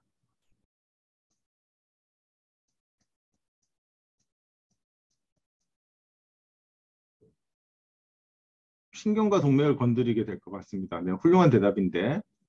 그렇겠죠. 근데 놀랍게도 여기에 신경과 동맥을 이렇게 건드려도 별로 탈이 안 생겨요. 하지만 매우 찜찜하죠. 여러분들은 앞으로 웬만하면 건드리지 마세요. 건드리지 마시는데 현재까지 알려져 있는 바로는 여기 있는 신경과 동맥을 건드려도 물론 동맥은 피가 좀 납니다. 근데 임플란트 자체를 심으면 그거 자체가 지혈 효과가 있기 때문에 막아서 조금 이따 설명하는 거하고 조금 차이가 있을 수 있는데 여하간 여기에다가 이렇게 할 때 조심하셔야 된다는 거죠. 그래서 어떤 거는 이렇게 굉장히 큰 게 있습니다. 이거는 지금 굉장히 큰 걸 말씀드리는 거고 실제로는 이렇게 크지 않습니다. 이렇게 크진 않은데 이게 꽤 크다라는 거죠. 네, 벌써 2시 45분인데 강의 시간을 조금 더 가져야 될 것 같아서 예, 화장실 갔다 오실 분은 그냥 그대로 갔다 오시고 뒤에 내용은 최대한 빨리 말씀드리도록 하겠습니다. 네, 화학에 대해서 잠깐 말씀드리죠. 화학에서는 제일 중요한 구조물이 뭘까요? 맞춰보세요. 화학에서는 딱 하나를 뽑는다면 아까 말씀드렸던 맥실라리 사이너스입니다. 그거 말고도 제가 다음에 그 혈관이 끝나고 나면 혈관에 대해서도 좀 얘기를 해줄 텐데 지금 오늘 얘기하는 거는 뼈하고 관계돼 있고 뼈하고 관계돼 있다 보니까 주로 뭐 좀 한다고 하면 그냥 너브 정도 얘기합니다. 너브 정도 얘기하는데 맨디블에서 제일 중요한 구조물이라고 하면 인피리어 알베올라 너브가 지나가는 맨디블라 커넬입니다. 맨디블라 커넬. 맨디블라 커넬은 어디예요? 이 그림상에서 보았을 때 맨디블라 커넬은 여기에서부터 맨디블라 포나멘에서부터 시작해서 원래는 점선으로 그려야 되는데 잘 안 그려져서 이렇게 그리는 거죠. 이렇게 쭉 나가는 거잖아요. 그래서 바깥쪽에 여기 있는 멘탈 포레이먼에서 다시 나옵니다. 밖으로. 다시 나오게 되니 이 커넬이 있게 되고 이 커넬 자체에 신경이 들어가는 거라서 이 신경을 건드리면 어떻게 된다? 예. 이 신경을 건드리게 되면 이것도 망한 거예요. 이것도 망한 거라고. 여러분들을 망하게 하거나 여러분들이 이렇게 법정에 가게 되는 법정에 갈 수 있는 가장 큰 뭐랄까 숨어 있는 위협.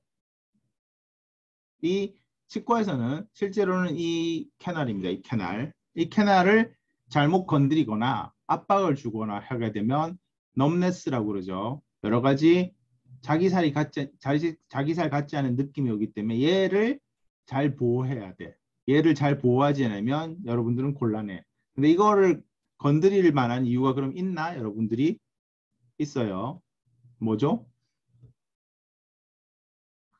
임플란트 수술도 해당되는데 임플란트보다 훨씬 자주 해당되는 거는 사랑니 발치입니다. 네, 맞아요.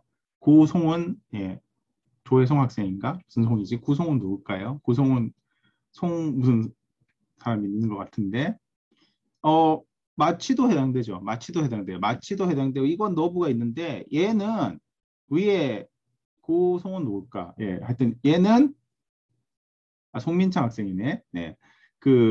얘는 아까 위에 있었던 그 너브하고는 다르게 건드렸다고 하면 백발백중 넘네스가 옵니다. 그래서 이거는 법원에 제일 여러분들을 자주 여러분들뿐만 아니라 뭐 여러분들 선배 치과의사 직원들을 가장 자주 괴롭히는 녀석이죠. 그래서 그렇게 된다라는 거 알고 계시고 뭐 너브가 이렇게 생겼는데 여기 이제 그 인피리어 알베올라 너브가 있고요. 그 바로 옆에 이제 링구알 너브가 있죠. 링구알 너브. 여기 보면 쭉 따라가서 이게 링구알 너브로 혈쪽으로 들어간 거고 인피리어 알베올라 너브는 잘 안 보이는데 2학기 너브 시간에 다시 나오겠지만 근본적으로 여러분들이 상하게 마취할 때하고 하하게 마취할 때하고 마취가 중요하잖아요. 마취가 중요한데 상하게 마취하는 거는 그 전달 마취가 아니고 침륜 마취입니다. 주로. 마취에 대해서 들어보셨어요? 침륜이랑 전달 마취 차이를 들어보셨나요? 안 들어보셨으면 대충 얘기를 할게요, 제가. 침륜 마취는 뭐냐? 침륜 마취는 마취액이 있어요. 마취액인데 주로 리도케인이지. 뭐 요즘 새로 난 아티케인 같은 것도 좋은 것도 많은데 마취액을 그 주변에 뿌리면 여기에 있는 노란색으로 표시된 너브 주변에 그냥 대충 뿌려. 대충 뿌리면 얘가 마취가 돼가지고 그 부분에 있는 감각이 소실되는 거예요. 잠깐 동안. 감각을 못 느끼는 거죠. 마취가 되는 거죠. 그럼 이거 말고 방금 말한 전달 마취는 뭐냐? 전달 마취는 영어로 하면 블록인데 블록. 그리고 앞서서 말한 침륜 마취는 인필트레이션이라고 합니다. 인필트레이션이라고 하는데 전달 마취는 이 밑에 이 작은 곁가지들 보여요? 곁가지들 보이면 이것도 그리기로 해서 하면 침륜 마취는 이 주변에 빨간색으로 하는 게 잘 안 보이는데 이 주변에 그냥 대충 뿌려가지고 마취의 효과를 얻는 데 비해서 전달 마취는 지금 여기 이 녹색 연두색 부분에 대한 마취를 하고 싶을 때 여기를 마취하는 게 아니라 얘가 나와 있는 줄을 잘 따라가서 이 위에를 마취를 때리는 거예요. 마취를 때려서 여기를 이렇게 한번 마취를 해버리면 그러니까 하방으로 내려오는 얘들은 다 마취가 돼서 이 중간을 차단해 버리면 밑에 있는 터미널 부분은 당연히 마취가 된다라는 개념이 블록 마취죠. 그러니까 전략적으로 보면 블록 마취가 훨씬 훌륭한 거죠. 근데 블록 마취를 하는 이유는 뭘까요? 왜 그냥 그 아픈 자리에다가 찔러갖고 마취를 하면 되지 굳이 여기 위에다가 해야 되는 이유가 뭘까? 대표적인 이유는 여기 마취를 해봤자 마취가 잘 안 되기 때문에 그렇습니다. 왜 안 되냐? 그럼 그 이유를 알아야겠죠? 안 되는 이유는 간단합니다. 여기에 있는 뼈가 너무 딱딱해서 마취액이 잘 침투를 못해요. 이 위에 상악 같은 경우에는 알베올라 본이라고 그러죠. 그 뼈가 좀 이렇게 그 구멍도 숭숭숭숭 나 있고 그렇기 때문에 거기에다 이렇게 찔러서 마취를 하면 마취액이 그 속에 있는 신경까지 잘 퍼져나가요. 그에 비해서 맨디블 여기 있는 특히 이제 남학생들 운동 잘하고 이렇게 띡한 코티컬 플레이트를 갖고 있는 애들은 거기다가 주변에 마취를 뿌려봤자 그 뼈를 뚫고 그러니까 뼈를 뚫고 이렇게 마취액이 너브까지 도달을 잘 못한다라는 거죠. 도달을 잘 못하기 때문에 그래서 할 수 없이 블록 마취를 하는 거예요. 그래서 여기 블록 마취를 할 때 하악 같은 경우는 하치조 신경 전달 마취라고 되어 있으니까 이 그림에서는 잘려 있는 inferior alveolar nerve 여기에서는 다 있죠. 이렇게 쭉 있는 너브 이거 예, 뭐 마우스로 보시면 보일지 모르겠는데 요거가 되는 거고 그 다음 그 안쪽에 혀 쪽으로 있는 게 링구알 너브인데 이 두 개가 굉장히 큰 너브인데 둘 다 큰 너브인데 얘는 지금 inferior alveolar nerve 같은 경우에는 기본적으로 뼈에 두꺼운 뼈에 보시면 맨디블 보이시죠? 맨디블이 두꺼운 뼈에 쌓여 있기 때문에 얘한테 직접적으로 마취액을 도달하게 할 수 있는 방법이 없어. 그러니까 여기 부분에다가 때려가지고 이 밑에 전체를 마취시키는 거지. 그러면 당연히 생각해 보시면 어느 쪽이 더 어려운 마취법이겠어요?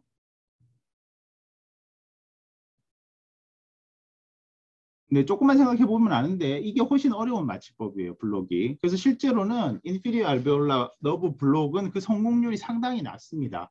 그래서 여러분들 중에서 혹시 무슨 뭐 근관 치료 같은 거를 실제 받아보신 분들이 있다면 특히 아래쪽 6번 예, 이제 그 정도는 알아들으셔야 되겠지. 아래쪽 6번이라고 하면은 하악 제1대구치겠죠. 그죠? 하악 제1대구치, 제2대구치 같은 경우에는 마취가 잘 안 돼가지고 고생하는 경우가 많은데 이건 마취하기가 쉽지 않아요. 그래서 여기에 보시면 이 안쪽에 들어있는 게 링구알 너브, 바깥쪽에 있는 게 인피리어 알베올러 너브인데 요거를 여기 이렇게 주사침을 이렇게 쭉 갖다 대갖고 이쪽에다가 이렇게 크게 해보세요 해서 지금 보일지 모르겠는데 왼손으로 손가락을 넣어서 옆에 친구가 있으면 한번 넣어보면 좋겠지만 아마 물겠죠. 그러니까 안 되겠고 하고 큰 상태에 넣으면 테리고 맨디블라 라페라고 하는 게 있습니다. 어디에 있어요? 상악치아하고 하악치아 대구치 뒤쪽에 보면 위하고 아래를 서로 이어주는 어떤 익돌하와 봉선이라는 게 있습니다. 익돌하와 봉선을 그 구강내 할 때 배우셨어야 되는 건데 혀 뒤쪽에 있는 하치를 이루고 있는 부분이고 그 근처에 이렇게 왼손에 엄지를 대시고 마치 주사를 갖고 그 옆을 찔러서 지금 제가 이 그림에서 표시하는 이 부분에 와가지고 죄송합니다. 마취액을 뿌려주면 여기에 이제 6번이나 이런 데가 마취가 된다는 거죠. 그런데 잘 못 찌르면 어떻게 돼? 잘 못 찌르면 마취가 안 되는 거죠. 그러면 어떻게 하죠? 다시 마취를 해야죠. 다시 마취를 하는데 다시 마취를 해도 잘 안 되면 어떡하죠? 예, 누가 마이크 켰나 봐요. 네. 다시 마취를 해도 안 되면 또 마취를 하는 거죠. 그래도 안 되면 집에 가겠죠, 환자가. 네. 생각보다 마취가 잘 안 됩니다. 대학병원에서는 비교적 마취가 좀 잘 되는 편이에요. 왜냐? 마취를 해놓고 좀 상당히 오래 기다리거든요. 이게 마취액을 상당히 많이 쓰면 아까도 말했다시피 이게 계속 천천히 퍼져가지고 언젠가 마취가 좀 됩니다. 근데 개인 병원 같은 데서는 이렇게 환자가 안 많으니까 많은 데서야 그럴 수 있지만 좀 했는데 빨리 마취가 안 돼가지고 이렇게 좀 곤란한 경우가 제법 생깁니다. 그래서 이거는 사실 여러분들이 한 2, 3학년 때 마취 때 서로 이렇게 찔러보는 실습을 하거든요. 실습을 하는데 아마 치과에서 마취를 받아보신 분 같은 경우는 어떤 증상을 느끼냐면은 혀가 혹은 입술이 마비되는 느낌을 받은 적이 있을 거예요. 혀나 입술이. 그러면 아 마취가 됐구나. 좋아 좋아. 이렇게 생각할 수 있지만 잘 보시면 알겠지만 링구얼 러브하고 인피리어 알베올러 러브는 서로 굉장히 굵으면서 서로 다른 러브들이에요.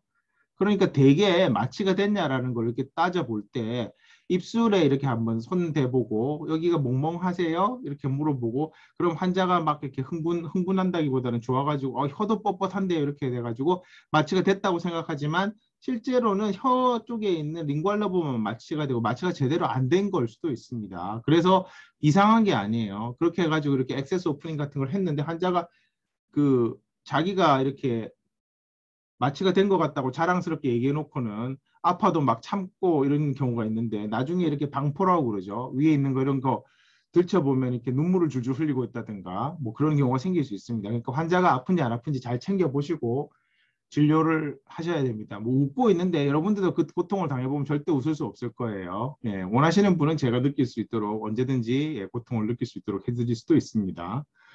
그 다음에 예. 근데 이게 이제 좀 또 점점 이렇게 무서운 얘기인데 이건 굉장히 오래된 1972년 논문이니까 지금부터 50년 전 논문입니다. 사람의 맨디블이죠.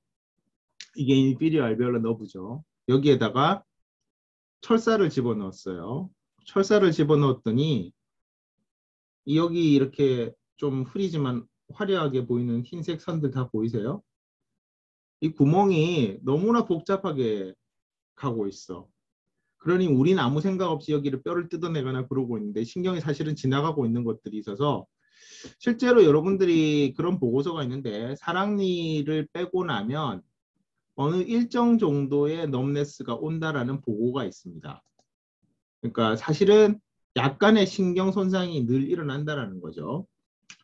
그래서 뭐 그런 이제 여기 파노라마상에서 이 뭐 여기 이제 5번 같은 경우에 보시면 마치 인피리어 알베올라 너브가 지나가는 길이 두 개인 것 같은 게 있는데 여러분들은 이런 변이까지는 사실은 아실 필요는 없고 아직 1학년이기 때문에 기본적인 구조나 기본적인 경로 정도만 알고 계시면 되겠습니다. 하지만 그 해부학을 공부하실 때 항상 주의하셔야 될 것은 해부학에서 가르치는 거는 가장 기본적인 경로를 가르치는 거지 특이한 경로를 가르치지 않아요. 특이한 경로를 가르치는 거는 패솔로지에서 가르쳐야 되겠죠. 이상한 거니까. 그렇기 때문에 근데 여러분들이 보는 환자들은 여러분들도 마찬가지고 저도 마찬가지겠지만 대부분의 사람들이 조금씩 다 이상해요. 조금씩 다 이상하다는 거는 그 정상인 사람이 없다라는 뜻이 아니라 그 정상적인 베리에이션을 다 가지고 있을 수가 있기 때문에 그렇기 때문에 좋은 진단 장비가 필요한 겁니다. 진단 장비를 보고 판단을 해야지 거기에는 절대 있을 수가 없어. 그런 건 없어요. 보통은 인피리어 알베올라 너브가 인피리어 알베올라 캐널이 몇 개냐, 맨디블라 캐널이 몇 개냐라고 물어보면 한 개라고 대답하는 것이 정답이죠. 그게 해부학의 정답이지만 5번 그림처럼 두 개인 경우도 있죠. 그리고 어디서 끝나냐? 대개는 화학 제 1, 2 소고치 정도에서 끝난다라는 게 정답이지만 실제로는 3번이나 2번까지 가는 경우도 있습니다. 그러니까 정답이 없어요. 어떻게 보면 각 개별적인 인디비주얼 베리에이션이 굉장히 심하다라는 걸 꼭 기억하셔야 돼요. 그래서 뭐 요건 시간 관계상 넘어가고요. 보통 여러분들도 사랑니 빼보셔서 아시겠지만 파노라마 한번 찍어보시면 여러분들의 파노라마에 나왔었던 사랑니는 어떻게 생겼었나요? 여기에 별표가 쳐져 있는 애들은 어떤 거냐면 이런 애들은 서지컬 익스트랙션이라고 하는 수술적 발치를 했을 때 뭐다? 넘네스 지각 이상. 지각 이상은 어떤 거지? 이렇게 마치 겨울에 추운 데 나갔을 때 귀가 얼얼하면 그 귀를 만져보면 자기 귀가 아닌 것 같고 느낌이 다른 듯한 그런 느낌이 어디에? 입술에 그쪽 편, 이완된 측 입술 같은 입술 주변에 어느 정도로 되게 500원짜리 동전 정도의 크기로 자기 살이 아닌 듯한 느낌이 있는 거죠. 이걸로 사람이 죽냐? 안 죽어요. 죽을 리가 없지. 그렇지만 계속 불편해. 이거로 사람의 얼굴이 변하냐? 변해요? 안 변합니다. 왜 안 변하냐? 네. 나중에 2학기 때 배우시겠지만 예, 인피리어 알베올라 너브는 순감각신경입니다. 운동신경이 아니에요. 운동신경을 건드리면 어떻게 돼요? 운동신경을 건드리면 운동신경을 건드리면 얼굴이 변합니다. 그건 얼굴이 변해서 대표적인 게 살라이바리 글랜드, 저기 타액선, 속을 지나가는 페이셜 러브. 페이셜 러브는 운동신경하고 감각신경이 섞여 있는 건데, 운동신경인데 운동신경 포션이 있죠. 그리고 뭐 특수감각신경 이런 것들이 있는데 운동신경 포션을 건드리면 입술이 삐뚤어진다거나 그런 게 생깁니다. 하지만 사람의 입술 움직임이나 말이라든가 이런 것들이 인터액티브한 거죠. 저기 받아들이는 거, 그러니까 이퍼런트하고 에이퍼런트를 종합적으로 판단해서 이렇게 코디네이션이 되는 것이기 때문에 코디네이션에서 조금 떨어지겠죠. 감각이 떨어지면. 그러니까 뭐 좀 잘못될 수 있으니까 이런 애들을 할 때는 조심해야 되는데 혹시 여러분들도 지금 이런 걸 갖고 있을 가능성도 꽤 있어요. 이런 걸 갖고 있을 가능성이 있으니까 이런 걸 갖고 계시면 훌륭한 구강 외과 의사 선생님을 찾아가서 경건한 마음으로 기도를 하고 잘 발치하시기 바랍니다. 네, 이렇게 돼 있을 때 이것이 별표로가 돼 있는 거는 빈도상으로 많이 발생했다라는 거지. 이런 사람들이 꼭 발생했다는 얘기는 아닌데 이건 뭐 그분이 꼭 잘못해서 이렇게 생기는 게 아니고 우리가 아직까지 그 원인을 잘 몰라요. 근본적으로 저희가 알고 있는 이 인티리어 알베올러 너브라고 하는 것은 화학적인 공격에는 상당히 강한데 물리적인 공격에는 상당히 약한 걸로 되어 있습니다. 그러니까 너브라고 하는 것은 이렇게 너브가 실처럼 있으면 그거에 20% 이상을 이렇게 늘린다든지 혹은 뭐 거기에 이렇게 면도칼로 살짝 이렇게 자른다든지 하게 되면 굉장한 데미지를 입는 것으로 알려져 있습니다. 그러므로 여러분들이 이걸 치료하면서 얘를 뽑느라고 막 힘들게 뽑았는데 잘못해서 여기를 푹 쑤셨다. 그럼 넘네스가 올 가능성이 굉장히 큰 거죠. 그리고 아까 김경진 학생이 마취라고 잘 했는데 마취를 이제 좀 배우실 텐데요. 아까 말씀드렸던 인피리어 알베올라 너브 마취를 할 때의 문제입니다. 마취를 배우시게 되면 나오는데 네, 강의는 3시 한 20분 정도까지 하겠습니다. 맨 오른쪽에 나와 있는 게 니들이죠. 니들이라고 부릅니다. 저희 마취 시린지가 있고 시린지 앞쪽에는 이렇게 디스포저블 니들이라고 해서 계속 갈아 끼는 형태의 니들이 있는데요. 이 니들은 당연한 거지만 이렇게 파이프처럼 생겨 있는 부분을 비스듬히 사선으로 끊어서 돼 있어서 이렇게 뾰족한 부분이 원래는 있어요. 뾰족한 부분이 있는데 이 뾰족한 부분이 있고 여기가 지금 이 그림에서 보실 때 이게 맨더블이죠. 맨더블의 바깥쪽은 다음 시간에 여러분들이 아마 배우게 될 마세턴 머슬 같은 것들이 나올 거고 안쪽에는 뭐 내측 돌근 같은 것들이 있을 텐데 여기 그림에 나와 있는 게 인피리어 알베올라 너브랑 링구알 너브가 있어요. 근데 이거를 하치조 전신경 전달 마취를 할 때의 방법이 2가지가 있거든요. 요즘은 2번째 방법을 잘 안 씁니다. 이 그림에 나와 있는 이유 때문에. 하나는 직접법이라고 해서 점점 그리기가 귀찮아져가지고 강의가 좀 성의가 없어지는데 여기에서 그 인티리어 알베올라 너브 블록을 할 때 여기 있으니까 여기 이렇게 잘 찔러가지고 이 근처에다가 약물을 뿌리면 잘 마취가 될 거 아니에요. 잘 마취가 될 건데 이게 보통 하다 보면 사람 중에서 입이 좀 작은 사람들이 있거든요. 입이 좀 작은 사람들은 어떻게 하게 되냐면 이걸 입이 좀 작거나 뭐 여러 가지 이유로 했을 때 바늘을 갖고 이렇게 쑥 찔렀는데 어떻게 하다 보니 이렇게 뼈에 닿았어. 뼈에 닿으면 어떻게 되냐면 책에 나와 있는 방법인데요. 뒤로 일단 후진해서 뺍니다.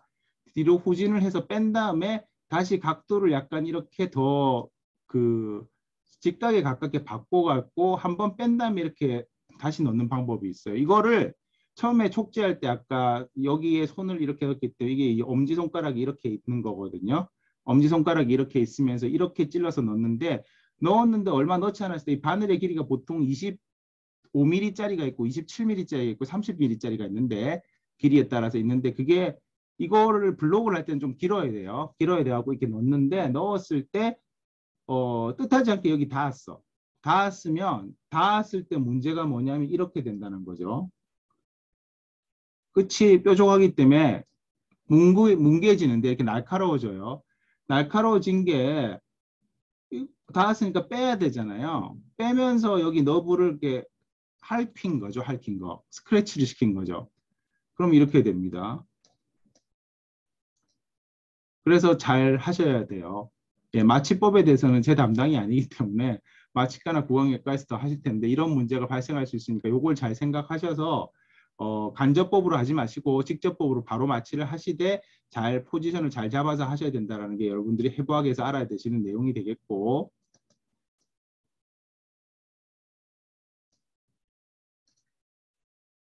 그다음에 이거는 이제 임플란트인데 이거 옆에 있는 그림을 이게 이제 빨리 뭐 캐치하시면 좋은데, 항공모함 위에 있는 전투기에서 전투기 상에서 이렇게 발사하면 안 되죠.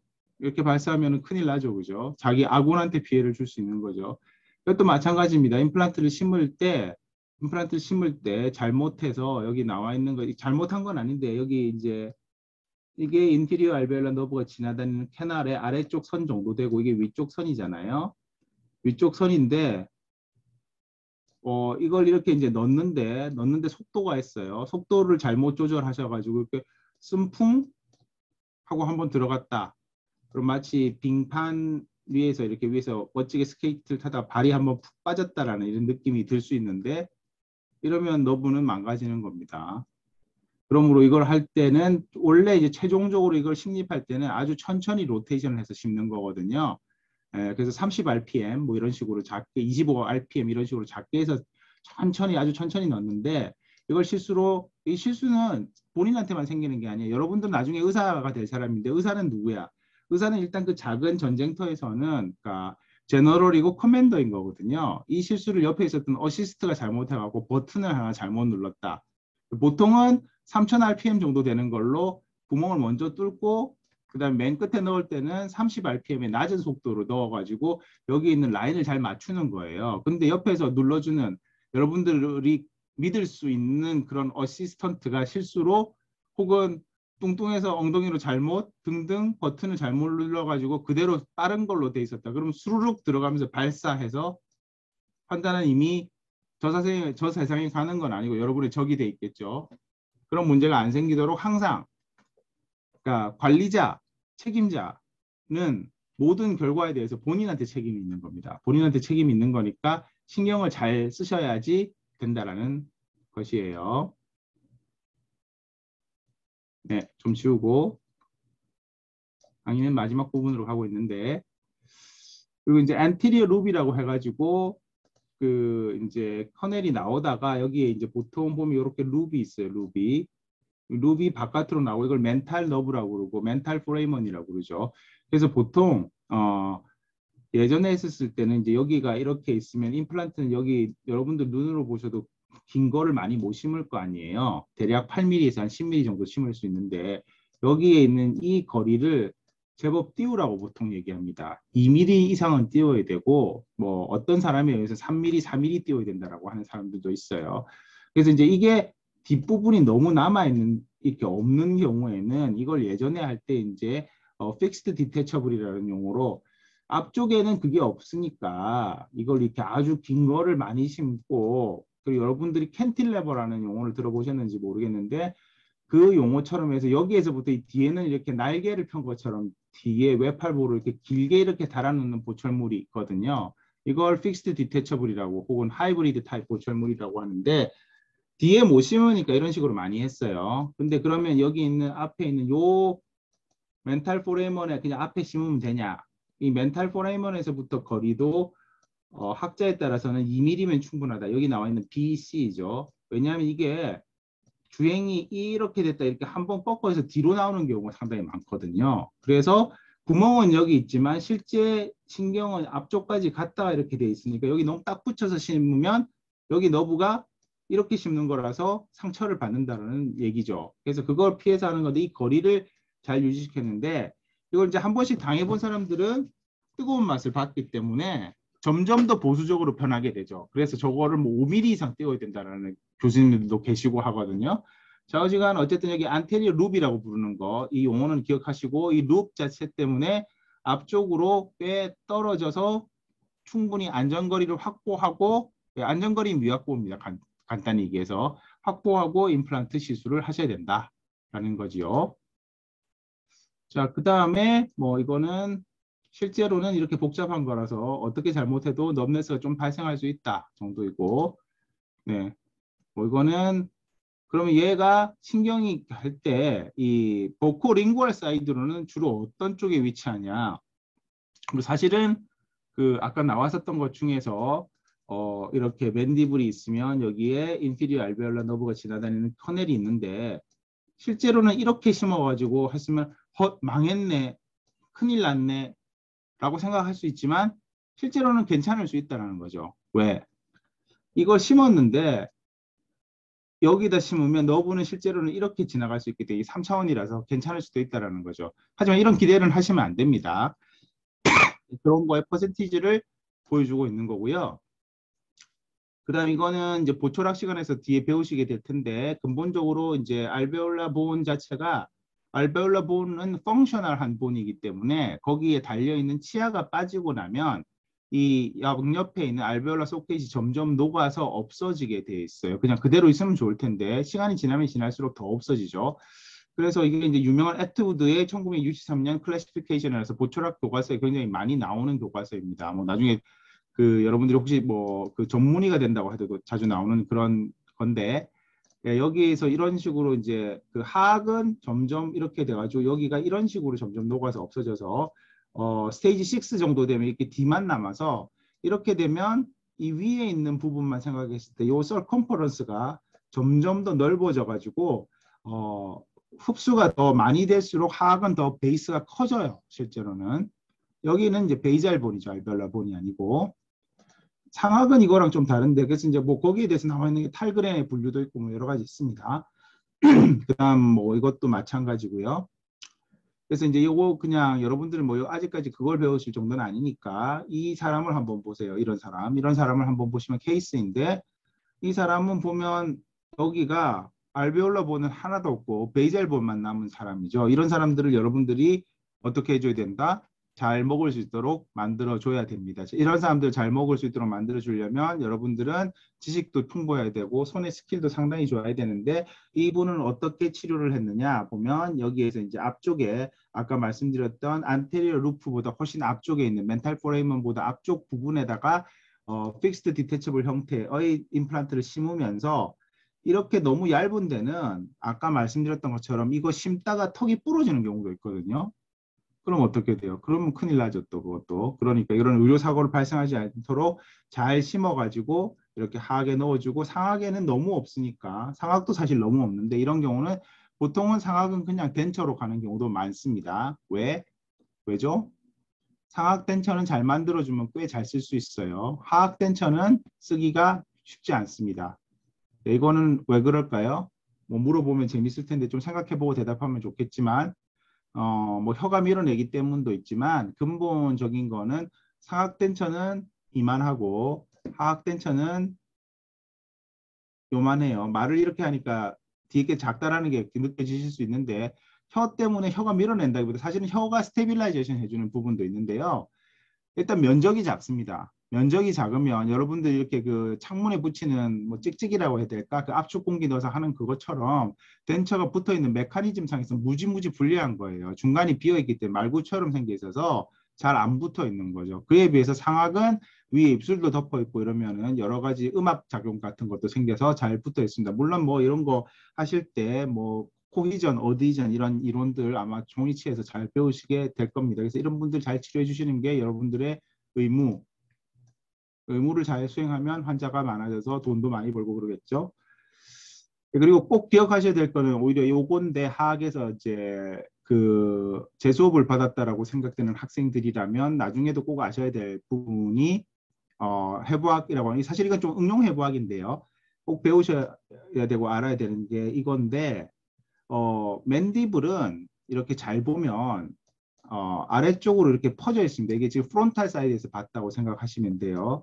그러니까 제가 그리면 이렇게 그려야 되는 거고 이거가 요게 이거라고 보시면 됩니다. 여기서 보면 링벌 컨케버티라고 하는 게 있는데 여기가 뒤쪽이 이렇게 온폭하게 들어와 있는 사람이 생각보다 많아요. 여기처럼 이렇게 플랫하게 스트레이트하게 생긴 분도 있지만 왼쪽에 있으신 분처럼 이거 컨케버티가 있는 사람들이 많은데 이런 경우는 어떤 문제가 있냐? 이런 경우는 예, 제가 다 생략해 버려서 없는데 이런 경우는 사실은 제가 이 슬라이드 중에 일부는 Continuing Education이라고 치과 의사 선생님들이나 전문의들을 가르치는 내용도 좀 들어서 약간 어려운 편인데 여기에서 있는 것 중에서 임플란트를 심을 때 이 사람한테 심는 거랑 이 사람한테 심는 거는 좀 다른 게 이 사람한테 심으면 B에 심으면 별 문제가 없는 게 A에 심으면 이것도 퍼포레이션을 일으키는 겁니다. 근데 이 밑에 여기에 뭐가 있냐 나중에 배우시게 되는데 여기에 뭐가 있어요? 아시는 분?